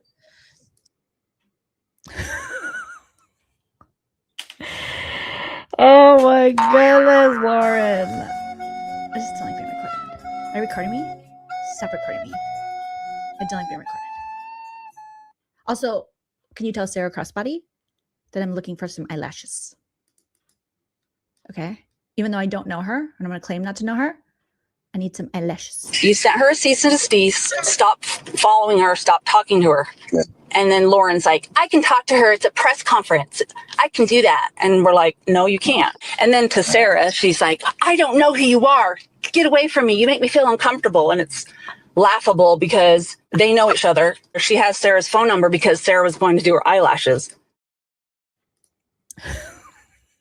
This is so dumb. This lady was just trying to set something up, trying to almost encourage people to harass it. You're recording me? Well, if you're not, that's an idea you could start. And then I could call the police and it could be a whole thing. And then I could accuse your friend of being a stalker and put a temporary civil stalking injunction on her. And then implicate all of you in it. And then we could go to trial. But then if that trial is recorded, then I could cry and do a 9-hour live with a follow-up live where my husband talks about Brad Pitt. Okay, but just let me know if you're going to record me. Because you can, and then we can have a whole thing. So then, so at that moment, you've got Lori saying, are you going to drag me out of bed again if you. All right, I can't watch any more her doing that. I just. Lauren. Are you recording me? Because you can. I mean, you should. I don't like it. I'm recording me. Grayson records me. But like, if you're recording me, lots of things could happen. I could have more evidence for my case if you're recording me. I could have a reason to flirt with the police officers. If you're recording me. Let me know if you're recording me. I'm spitballing. It's recording me. Yeah. You guys are recording me? It's illegal to record me. Everyone else you can record in public, but you can't record me. I wonder if when she goes into like the grocery store and stuff, she's like, excuse me, are you recording me? She looks up at the cameras. Don't record me. They're like, ma'am, this is a Macy's. But I don't like when people record me. So turn the camera away from me. Are you following me? Don't record me. Meanwhile, she's doing a live in the store and following people around on crime scenes and reporting false information. Oh my God. Lady. Oh boy. Are you recording me? Because if you're recording me, I'm going to record you. Only I record me and I record you. You don't record me. Janice, she had it out for you. That is silliness. That's Janice. Hi. Yes, Janice. You were mean in a Facebook group, or so I'm going to say. I didn't like your jokes. And I'm a little, I'll say you're jealous of me, but I'm actually jealous of you. Are you recording me? Stop it. She's just casually strolling through active crime scenes, mispronouncing things, getting facts wrong. Because that's what we do, guys. That's what she does. All right. I think we're going to wrap it up on that. You guys are at 2 hours. Thank you so much for joining me today as we, ventured into this situation going on with Savannah Guthrie's mom. And then we also got to look at the difference between what I consider to be a professional journalism or coverage of something so serious, and then Lauren's version, which was interesting. We haven't checked in with Lauren in a while. Seems like not much has changed. Still doing whatever she's doing. So you save big money when you shop Menards. We'll check on Trisha tomorrow. She's doing a live tonight. If you guys want to check that out at 7:30, where she's going to be covering the situation with Nancy Guthrie, Savannah Guthrie's mom. And so we'll check back tomorrow and see what Trisha has to say about this. I'm sure Trisha has a lot to say about it. I had a lot of other things I wanted to talk about tonight, but Lauren exhausted me. She made me tired. Oh, now I'm just so cheapy. So shout out to all of you. Smash that like on your way out. Also leave a comment after the video post. And if you're not already, subscribe. And also follow me on social media at Joleen Lunzer on the Instagram. But until next time, remember to enjoy yourself because it's later than you think. Bye.